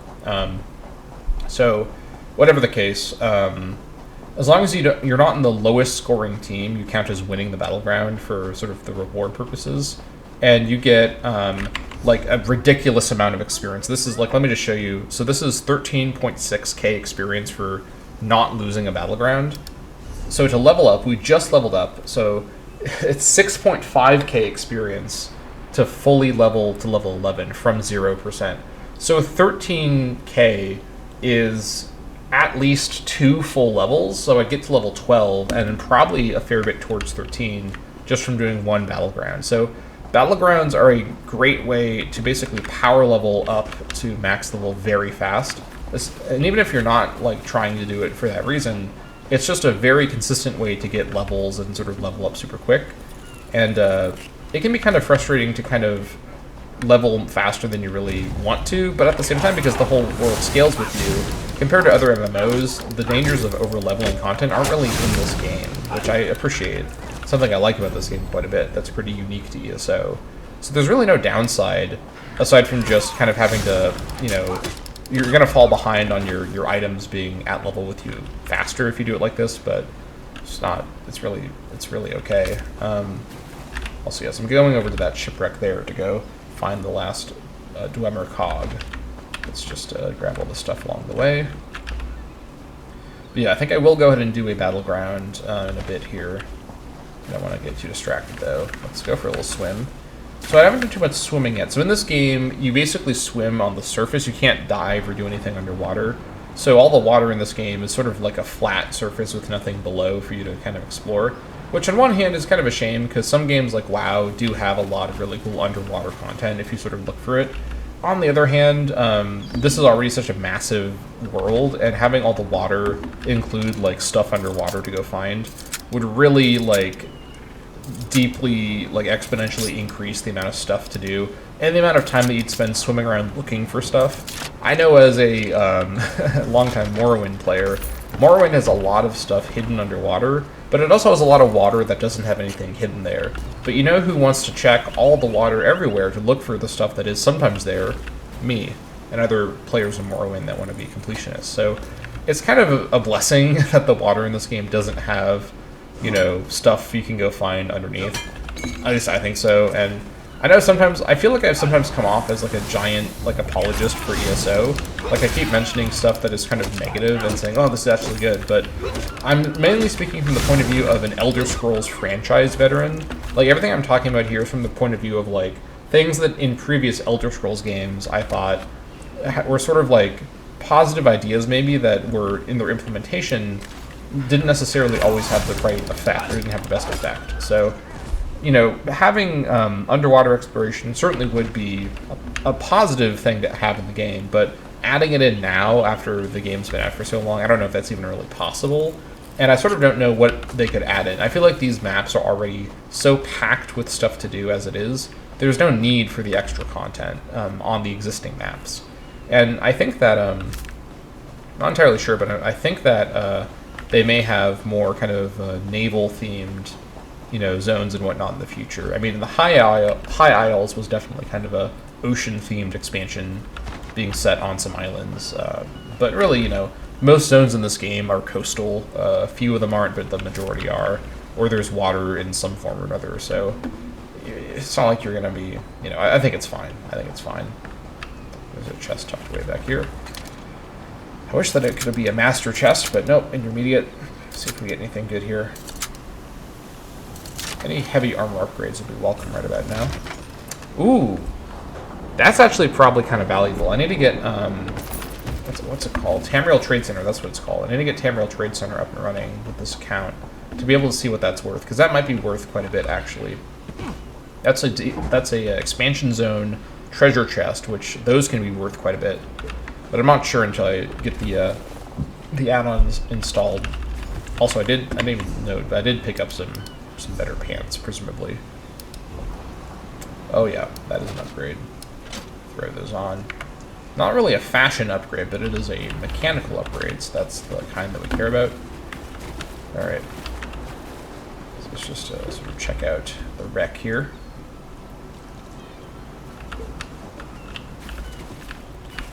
Alright, let's continue out of here. And there's a quest to pick up over here. Buried chest. Just dig it out with your hands, why don't you, Quintus? The shipwreck dislodged a chest buried underneath the sand. Inside the chest you find a sealed letter and a shovel. Take the letter and the shovel. Alright, so we're going to read this thing called Use the Clues, Damn Your Eyes. The clues, damn your eyes. If you're reading this, you're after me treasure. You won't find it in my chest, oh no. I buried the booty somewhere on Stros Mackay. Exactly where is the challenge? I hope you fail. Below are all the clues I'll give. If you're clever enough, the treasure's yours. My curse is upon your narrow shoulders, you goblin-spawned swine. Captain Azad. Okay, so the clues are stand atop Saintsport Star and spy the Eternal Sentinel. Skirt its gate to reach the shrine. Northwest stands the warrior. Walk 45 paces south. Leftward palms frame the site of the Island of Iron Faces. Follow the rocky finger through the broken ship. Find the stone ship at anchor. Riches lie underneath leaves at its port. In its port, rather.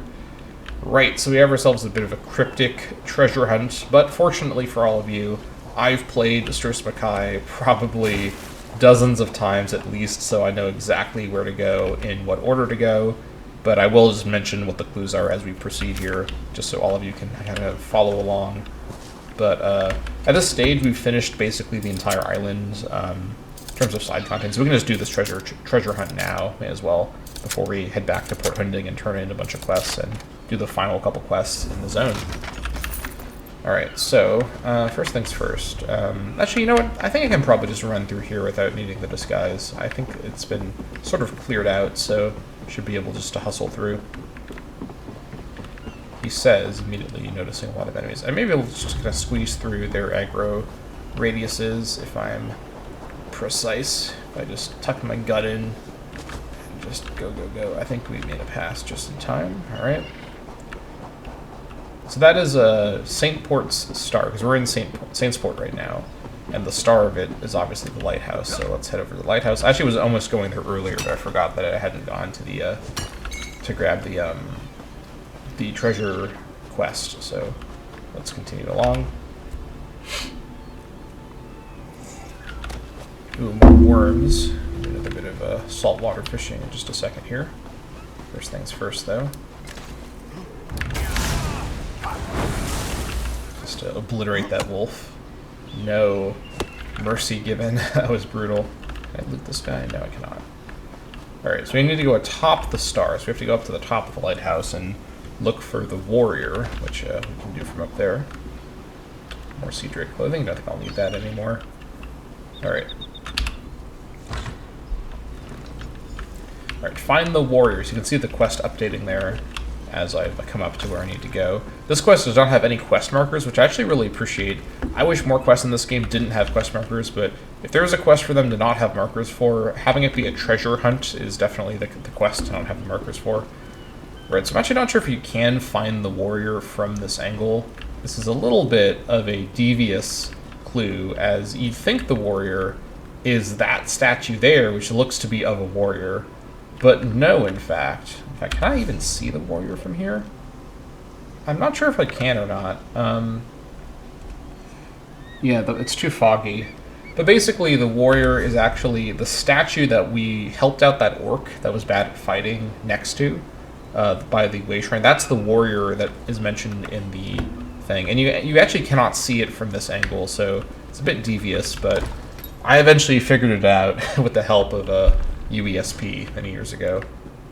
Shout out to UESP, by the way.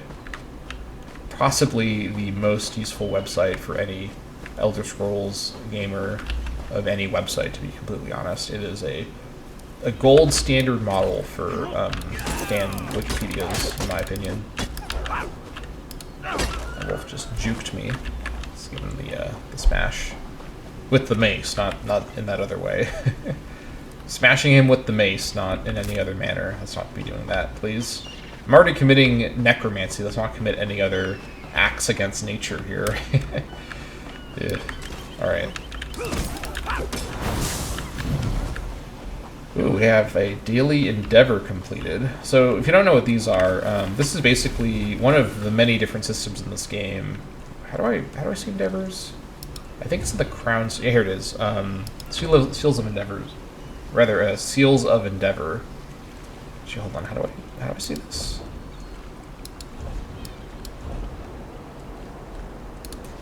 Oh, here it is. Okay. Yeah, so basically every day there's a reset. I think it might be a 20-hour reset. You can get up to 3 endeavors complete, which gives you these seals. You can then use the seals to buy stuff from the real money store with endeavors. So it is a way to earn a currency to then buy store items. However, as with most games that have a store like that, the earnable in-game currency is very, like, not scaled, and so the endeavor cost for most things in the store are is so extreme that you're realistically never going to regularly buy things in the store with endeavors. You can save up the endeavor seals to buy things every so often, but you're really just not going to be able to engage with the store at all using just in-game mechanics, and that's just the way it is. You know, I wish that this game did have more robust in-game ways to earn rewards to access the store, because most of the cool stuff that is made for this game is like, you know, different like armor designs and whatnot that are put on the store. However, in order for the quests of this game, which as I've said many times is in my mind the main appeal, to sort of be in the game and be available for everyone, as this game is still supported by ZeniMax, I'm okay giving them a lot of leeway with the monetization, because, you know, it's an MMORPG. It's not like other MMOs that are out right now don't do the same thing, even games that only work with a paid subscription like WoW. Anyway, so here we are at the Warrior. Let's put the ZeniMax apologetics aside, because by the way, if you can't tell, I'm not just flatly pro ZeniMax and pro ESO. I do have some criticisms of ZeniMax, and I will get into that more as we progress, and some criticisms of ESO, including its storytelling. I mostly am a fan of this game's storytelling, hence the existence of the playthrough, but this game isn't a perfect storytelling masterpiece. There are some mishaps and some blunders here and there, and I will call out lazy storytelling or weird storytelling when I see it, but I think that this game is more consistent than even the single-player Elder Scrolls games at being a good fantasy storytelling experience and like sort of roleplay opportunity experience. So we will get into that more as we progress. But anyways, we're back here at the statue. We have to go 45 paces south, which fortunately you don't have to count because the game will give you an update objective once you get there. But something kind of cool with this quest is that you can't just go straight to the treasure. I know where it is because I've done this quest before, but you have to go through all the steps for the treasure to spawn. So we have to follow the clues as instructed, basically. Alright, so find the Island of Iron Faces. That's going to be over here. We actually, I think, went on this island before, but it's an island with a bunch of ruins with big sort of faces made out of the buildings that are ruined. So we will go straight over there and get the next clue progressed. The next one's also a bit hard to make sense of, and many people, I think, get stuck at this next point if they haven't gotten stuck already, at least 9 years ago when this all came out. It's kind of weird to think about how this is such an old game now. There are people who were born after this game was released that might actually be viewers of my channel, which is kind of surreal to think about. Whew, man, I bet that's like a cognitive thing, probably better to avoid. Sort of like thinking about how Skyrim is like 13 years old now, or whatever, 12 years old, which is just crazy. Right, because 2011, right? I don't remember exactly when it came out, but it's just, you know, I still think about games like Skyrim as recent games, because I'm in my late 20s, but to me, you know, the Xbox 360, PS3 generation is still the sort of default place my brain goes to. But that's so long ago now, and I haven't been a console gamer for many years. I play on PC, and so to me, I'm sort of further removed from it. So I still think about, oh, you know, like, is this also we can now we can find the stone fingers. So this part here is completely impossible to understand if you don't know exactly what that means. Basically, the stone fingers are like the stone outcrops in that direction, but this is not clear at all, and I really don't think that part's written very well. And this is definitely where I turned to UESP to like tell me how this worked, but we basically go this direction to find the stone ship, as it were. Anyways, but yeah, you know, it's crazy because I still, for example, sometimes I will think to myself, like, I'll remember when I played, you know, Modern Warfare 2. Not the 2022 one, but like the 2009 one, or whenever it came out, 2011 or whatever. I think it was 2009 or 2000. I think it was 2009. I think it was 2009. But I'll think about, oh man, like I remember, you know, playing on this map and like all these memories that I have of these specific things happening, and I'll think, oh, it'd be so fun to play that again. And then I remember that game's like not had a multiplayer community in any way, in any regular way, for like over like 10 or 12 years. Like I remember being 12 years old, and I'd been alive for the length of time since I had played that game last on Xbox 360. And then I just feel really old. Like, I'm not that old, you know, but I just, you know, thinking back on the games you played as a kid is such a powerful and strange feeling, you know. It's nostalgia, but also kind of sorrow it's lost. Because, you know, people do still play these games online, on PC especially, in, like, sort of, like, hardcore communities and modded communities, but the experience of playing, like, Xbox 360, Xbox Live, with your gamertag friends and all that, that's just a bygone thing. Like, that time is never coming back, and that's just, you know, that's how it goes, you know, that's how life is. Anyway, so here's the stone. Let's put aside the melancholy for a sec. Here's the stone ship. There it is there, but here's the disturbed soil. Let's crack this open. Get our treasure. Right. You open the treasure chest, revealing the riches inside. So Izad's treasure is a Magicka recovery necklace, but its main value is that it's ornate, so you can sell it for a whopping 76 gold, which is pretty good for this early on. Also, here we have a copy of the letter that we can look at there. It was just the clues. Is this another copy of the letter? Oh, interesting. Anyways, but so another example of like a nostalgia thing that I think about sometimes is, this is maybe a bit more recently, but I think in like 2013, 2014, kind of in that area, I was playing World of Warcraft at the time, and I was leveling I'll just talk while I'm running back to port hunting, but I was leveling, this was in just regular, you know, what's the word? Retail WoW, so nothing fancy going on. This was before they made the vanilla servers. This is just regular retail WoW. I was in Desolus, a zone called Desolus, and I was just leveling, and I encountered, I was playing as I think I was playing as a Night Elf mage. I think that's what it was at the time. So this is pre-Cataclysm, because Night Elf mages were introduced in Cataclysm. So I was leveling in Desolus, and I encountered a troll druid.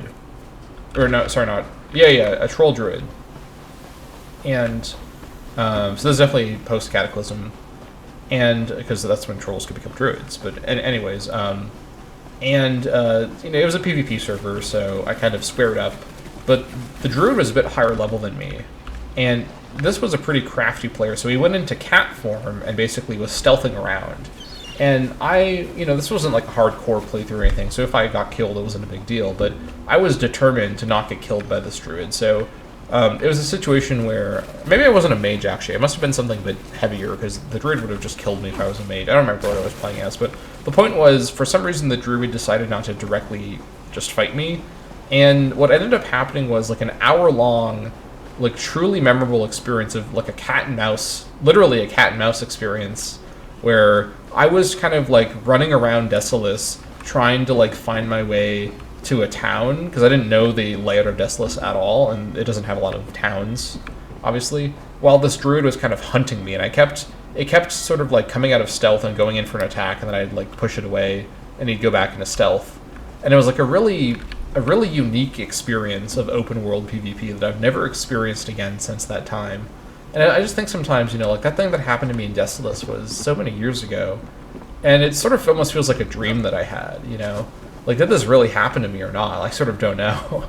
But I'm pretty sure this is a real thing that happened. I'm pretty sure this is a memory that I have, and not a weird dream that I had and then thought was a memory. Although that is something that could happen, I suppose. To some folks, at least. Anyways, let's get back to the game here, talk to Rulorn. Yes? Do you have something for me? I found something you might be interested in.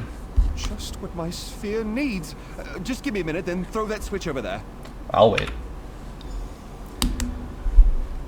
Here comes the longest wind-up period. This will work. As he fixes the sphere. Something that I'm not sure he should do, but he's just doing it. Why not?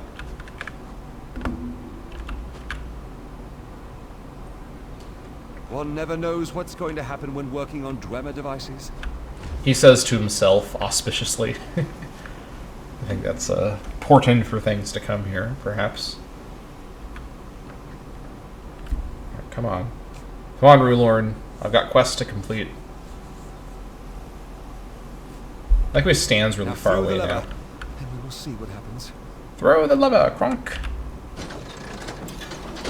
Wrong lever! Alright.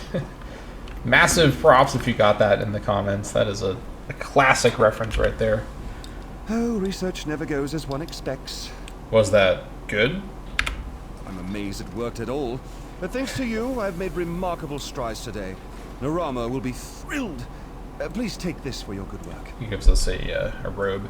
This is probably the brother that Narama mentioned, because this is one of the other few high elves on the island. There's the guy that does the laundry, I suppose, but I'm sure that's not Narama's brother. Most gratifying. Right, okay. Impressive. Thanks for the help. Now to pick up the pieces and rebuild it. Ah, yeah, it did fall apart. Well, that's fine, I suppose. Did I turn in all the quests yet? I think I did. Let's just double check. Yep, all we have to do now is go into the hideout and finish the main quest of Stros M'Kai, so let's do just that. Good to see you back in one piece. Hey, the captain's looking for you. What's going on? Thanks to your work, we can go ahead with the heist. We've even got a few extra sailors clamoring to join our crew. You should talk to the captain upstairs. I'll go speak to her. Alright. In we go.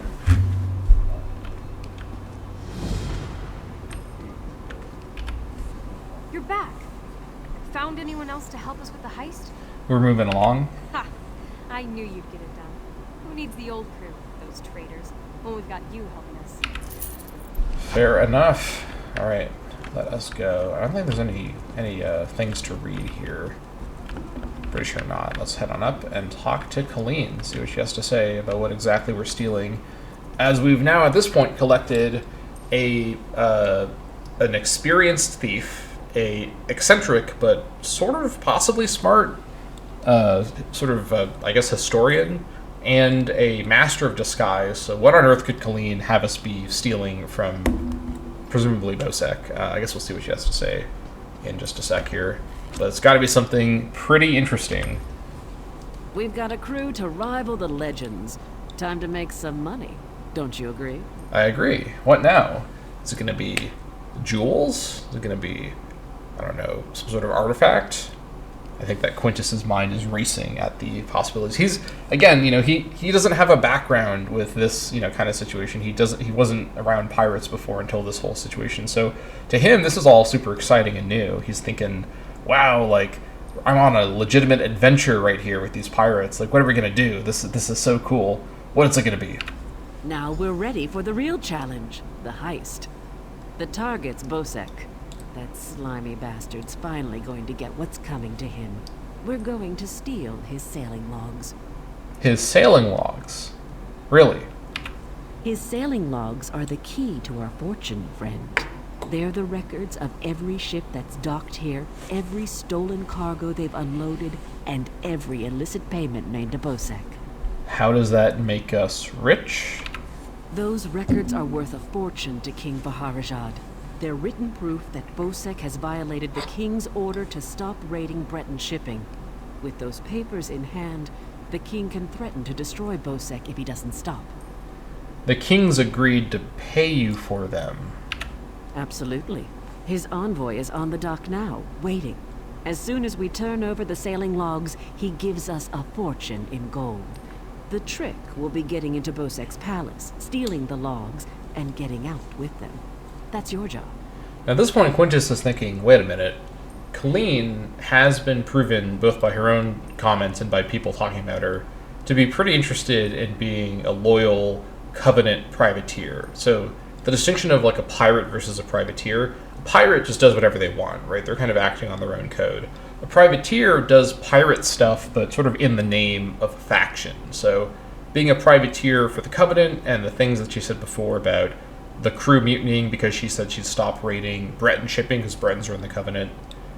I think Quintus is starting to realize, wait a minute, she's claiming that these sailing logs are super valuable because King Baharajard wants proof that Bosek is, still raiding Bretons and violating the Covenant. However, Bosek is clearly doing a lot of things that are not legal within the Covenant, and it's not even clear if Stros M'Kai is Covenant territory. I'm sure the Covenant claims it, because it's an island that's part of Hammerfell historically. But there's a lot of territory that is claimed by people that they don't really control, and clearly the Covenant doesn't really have a presence in Stros M'Kai that meaningfully maintains their control over the island. And Bosek definitely is not subject to the laws of the Covenant or of Hammerfell at all. So the idea that this proof is what is going to change anything for Stros M'Kai is kind of ridiculous. And there's sort of two ways to read this, I think, when you sort of review this in retrospect. Option one, which doesn't make any sense, is that King Faharzad's envoy, who we actually met already, he was the Redguard standing by the sort of, what's the word?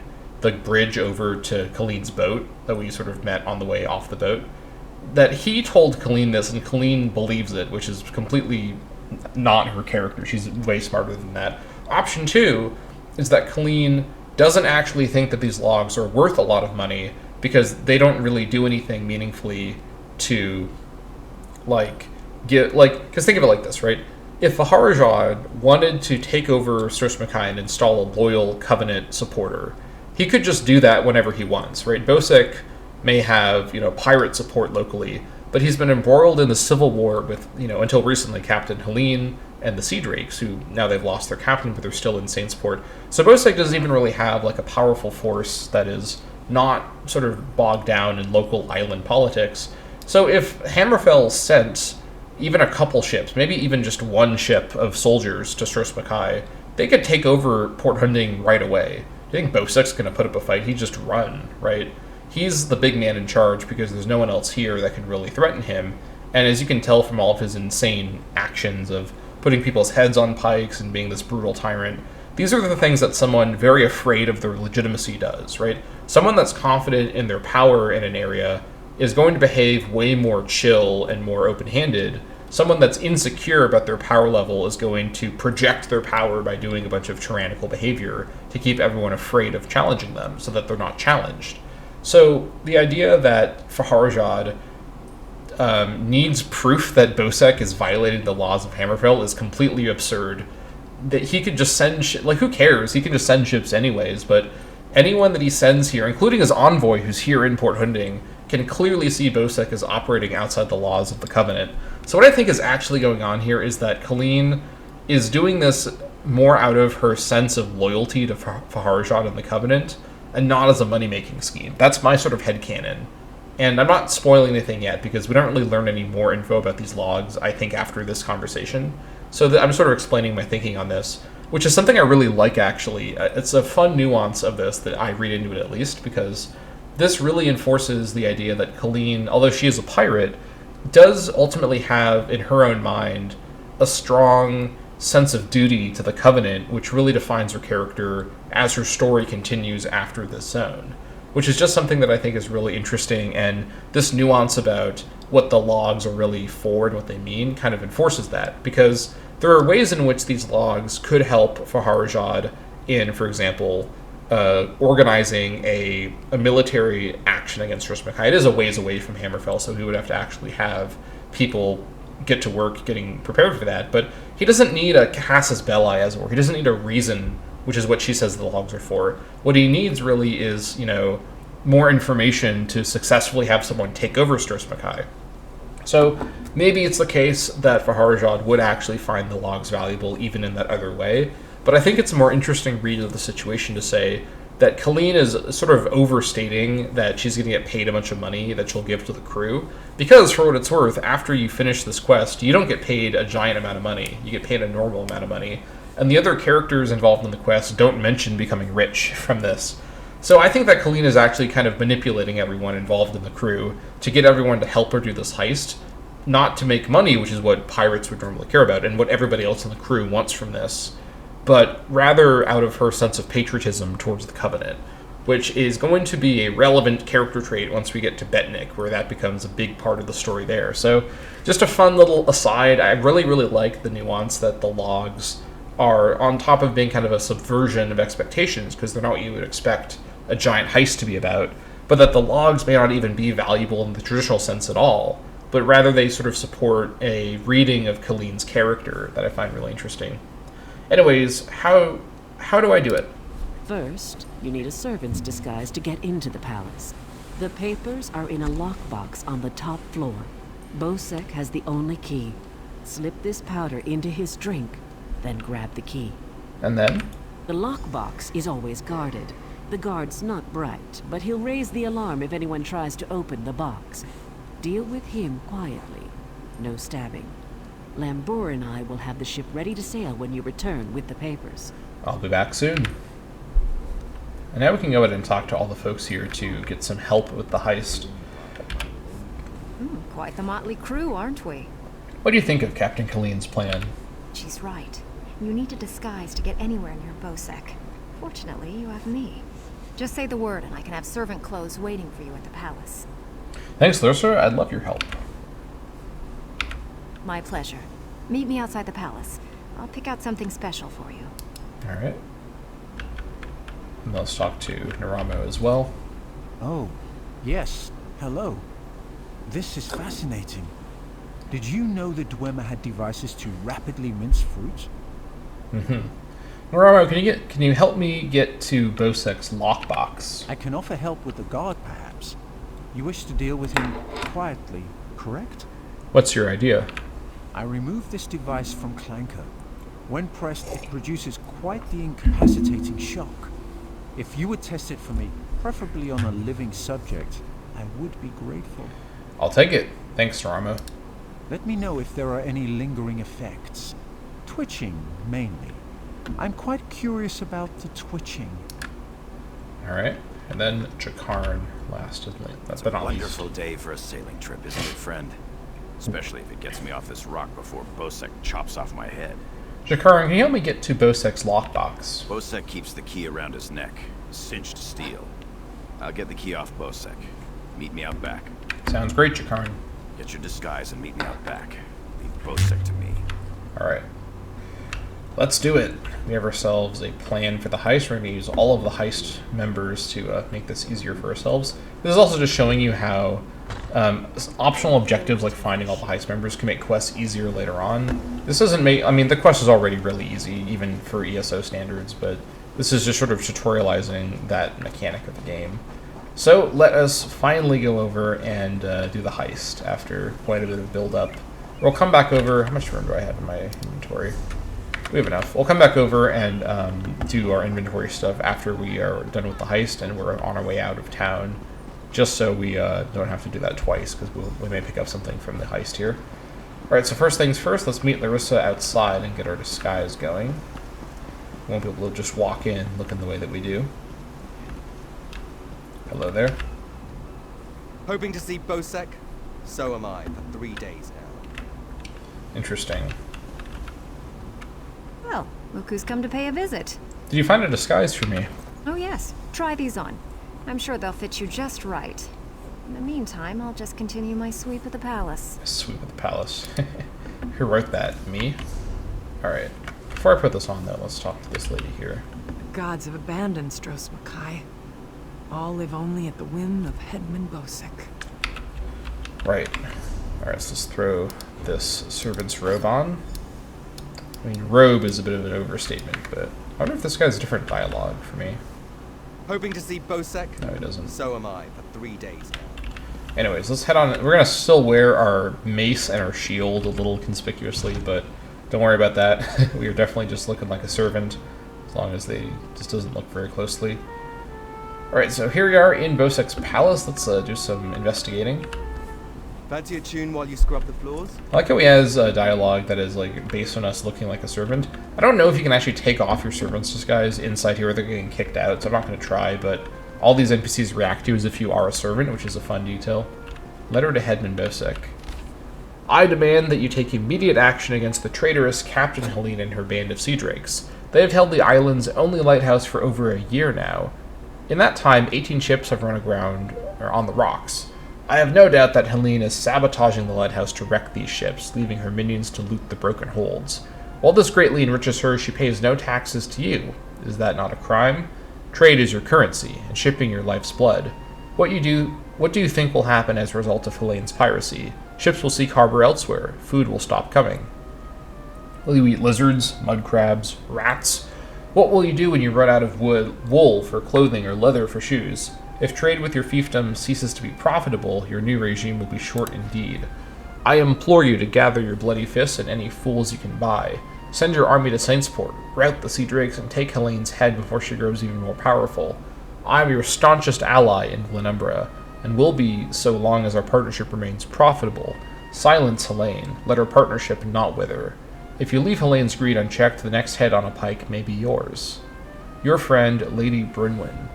Very interesting letter here, by the way. Now, when we get to Glenumbra, I'm going to look for a Lady Brynwyn to see if I can get some sort of follow-up on this kind of interesting revelation. So this may help explain how it is Bosek is in this position. He has mainland support from a noble in Glenumbra, which is not what you probably would have expected. But someone wants Bosek to be here for mutual profit. So we will hopefully, once we get to Glenumbra, remember to look for a Lady Brynwyn and see if we can find out more information about this mysterious partnership. Be gone, servant. Do your work and stop bothering me. What was that? I'm just kidding. That was not canon. You do not carry yourself like a servant. Best see to that if you wish to avoid a beating. Alright, we get some fun anti-servant comments from people. Always lovely.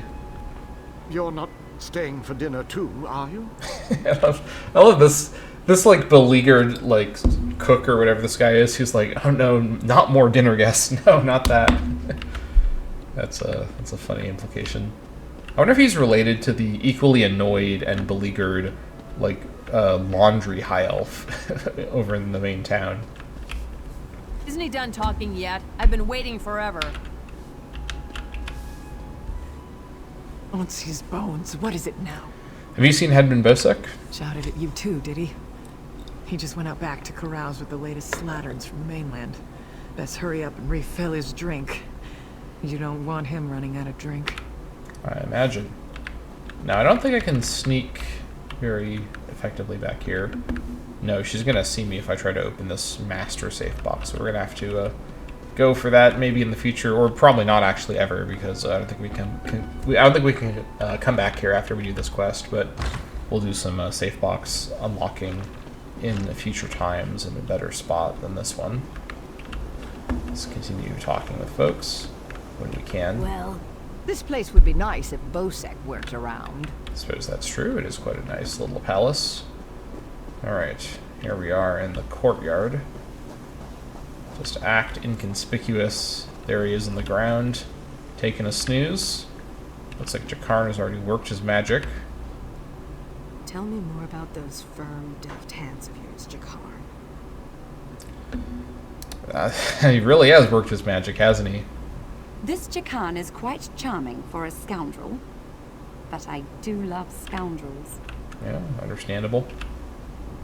Here's the... my lowly servant. You're just in time. My lowly servant, yeah, alright, sure, Jakarn. What happened to Bosek? Headman Bosek is sleeping off the attentions of these two lovely ladies. They are quite a handful, and an eyeful, too.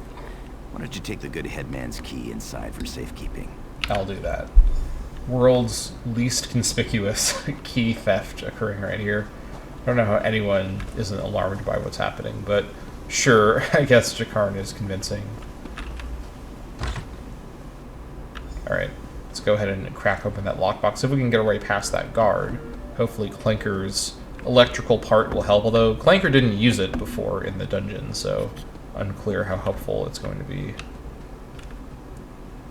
Velvol.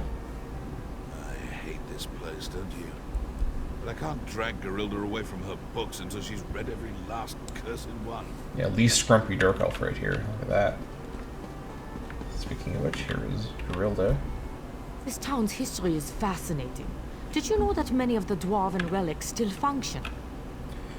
I'm aware. Speaking of which, hello there, Helthar. Looks like we just stabbed him, but no, we gave him the shock. Down he goes.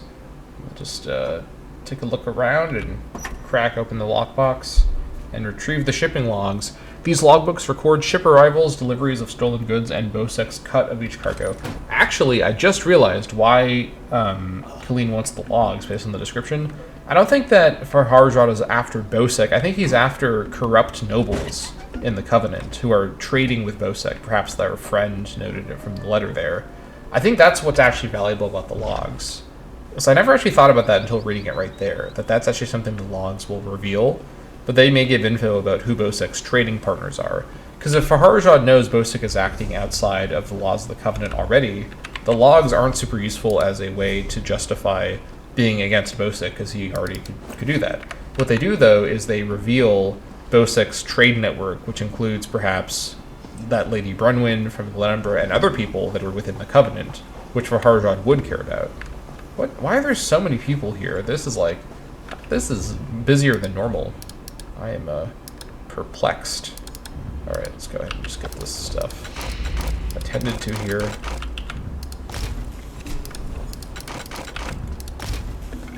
It's level 5 soon, so we can start getting some rankings up, but for now, we continue doing this. Anything else that's training, I'd like to do those first if I can. No. That's fine, we'll do sharpened, I suppose. Jakarn's machete.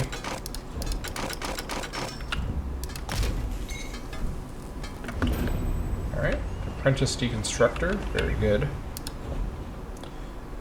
Training, anything training? It's infused. Here we go, training from Jack the Trainee. That makes sense. Let's get all this stuff. Deconstructed, should get up to at least rank 4. There we go. And that should be everything there.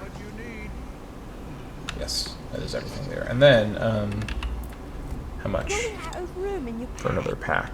Never fear, the solution to your problems is here. I commit to provide the finest of bags to store your goods in. Bags in which to store your goods. That is what I sell. Alright, 2K, what do I have right now? Also, I just realized that I didn't resize my my video from the from other recordings I've done, so you actually can't see my gold amount. I guess this video is almost over, so it's not that big of a deal, but I have 2.5k gold, so it's probably worth it to buy the backpack upgrade. But let me hold off for now. I may want to spend the money on mount stuff instead, so we'll just wait.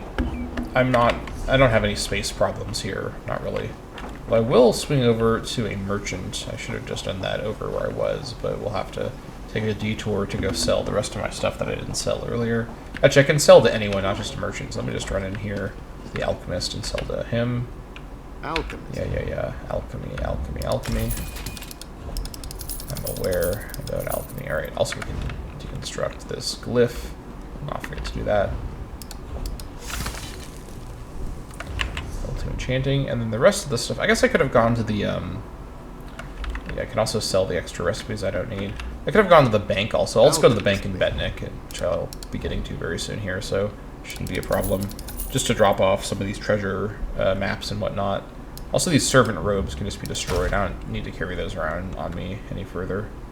Do I have? I don't think I have the Sea Drake outfit either, so that's totally fine. Alright, let's head over to the ship, the Spearhead, and depart Stros M'Kai. We will, I suppose, be back to look for that fish. Let me see if I can just snag it on the way out. That'd be convenient, but I am not hopeful of my chances of that. But I guess we'll see in a minute what we're dealing with here. Let me just go for a little swim. Alright, I've got one worm. Let's see if I get some crazy luck right about now. If I get the blue fish from this one worm, I'm going to turn into a badger. I'm not sure why I said that, but I've made this declaration. Hopefully I don't get the fish, because that would be inconvenient for my legal career and also for this project. And actually for everything in my life. Okay. No transformations, no TFs happening at this stage, which is a huge relief for, I'm sure, everyone involved in my life in every capacity.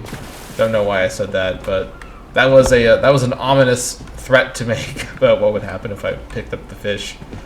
But it would be funny if I did pick up the fish right there and I was TF'd unexpectedly into a badger.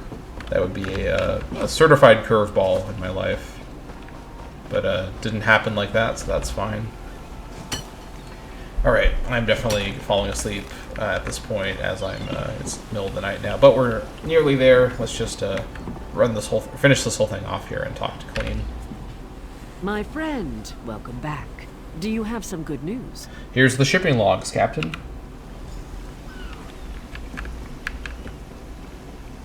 Here you are, Tharwab. The shipping logs that show Bosek's defiance of the king's decrees. Yep, see what I mean? Notice she didn't say, pay me a bunch of money, which you told me you would pay me. She said, here's these logs that show Bosek's been violating the Covenant's laws.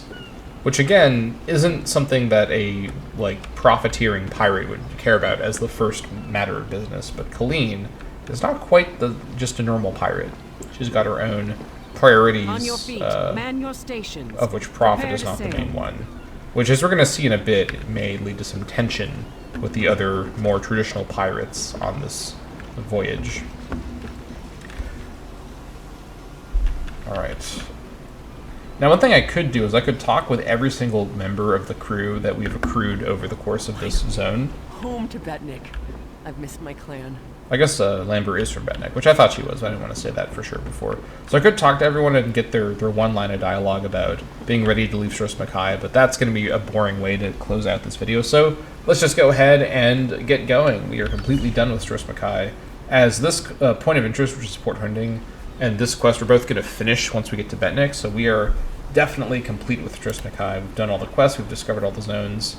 It is, we're ready to move on to Betnik. So let's talk to Captain Colleen here. Before we leave for Betnik, talk to the crew. Get familiar with them. It'll be a long trip. I don't think I will, but I'm ready to leave now. Let's sail on to Betnik. Then we leave for Betnik, an orc island that hasn't yet joined the Covenant. I hope to change that. Lambert just Lambor's disappeared. home. She may try to thank you with ale. My advice, make it to 6 mugs. You'll have a friend for life. Lambert just put on the ring of power in the background and turned invisible. Hopefully Sauron doesn't notice us. Maybe he'll his gaze will follow us all the way to Betnik, but I don't know what that was about. Yeah, this, the NPC dialogue add-on that I have does have some glitchiness sometimes, so that was just kind of a funny one. Because she was talking about Lambert anyways. Alright, on to Betnik we go. We can always come back to Stros Mackay later, but we are going to be continuing the adventure here in Betnik, aka Bettany, as it's called, earlier and also later in history from when this game is set. Here we are. Let's see what Captain Colleen has to say. When my crew turned traitor, I never thought I'd see Betnik again. Feels good. What now?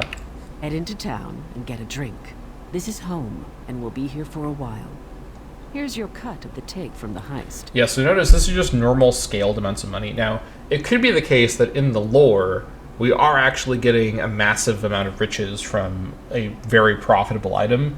However, the other characters that get a cut from the heist don't mention getting rich from it, which I'm sure they would mention, especially characters like Naramo and Larissa, who are, you know, more traditional pirate characters in a way, in their mindset.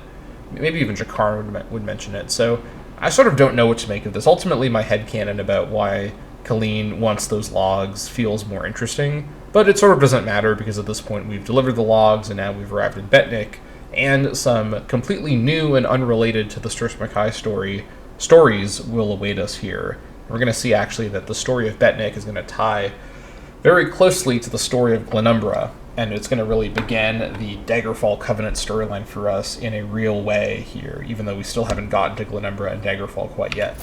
Careful here. These orcs aren't yet part of the Covenant, but I'm working on that. Feel free to check out Stonetooth Fortress. Maybe you'll meet a nice orc. It's an odd thing to say, because this is an area with mostly just orcs living, because it's an orc town, but why should they join the Covenant?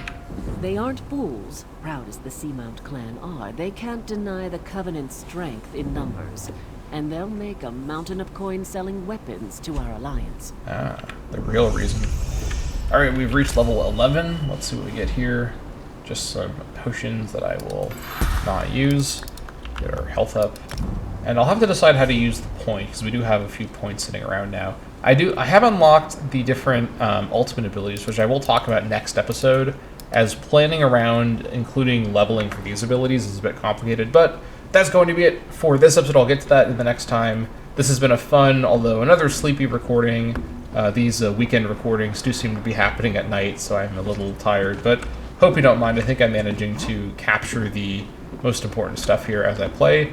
Next time we're going to, first of all, sort of check out what's happened with all the crew on the ship. They've kind of dispersed around this town, Stonetooth Fortress, and the island of Betnik more broadly. So just for context where we are now, so we were previously in Stros M'Kai, right? This is Stros M'Kai, and we've sailed all the way up here to Betnik, which is right next to Glenumbra. This is actually historically part of Glenumbra, although at the minute it's owned by this independent Seamount Orc clan who are ruling it as its own independent kingdom, but this is historic Glenumbra territory, and after Betnik we'll be going up to Glenumbra to continue the Daggerfall Covenant storyline up there. But we are now here in Betnik. This is going to be terrain that is going to be much more high rock terrain, so we're going to be seeing some European-style kind of hills and trees and whatnot. Not really the desert of Stros M'Kai, but more so this kind of, temperate terrain, which we're going to be seeing a lot of in Glenumbra and onward as well. So perhaps something a bit more familiar to Quintus after his stay in the desert on Stros M'Kai, which was a bit more unfamiliar.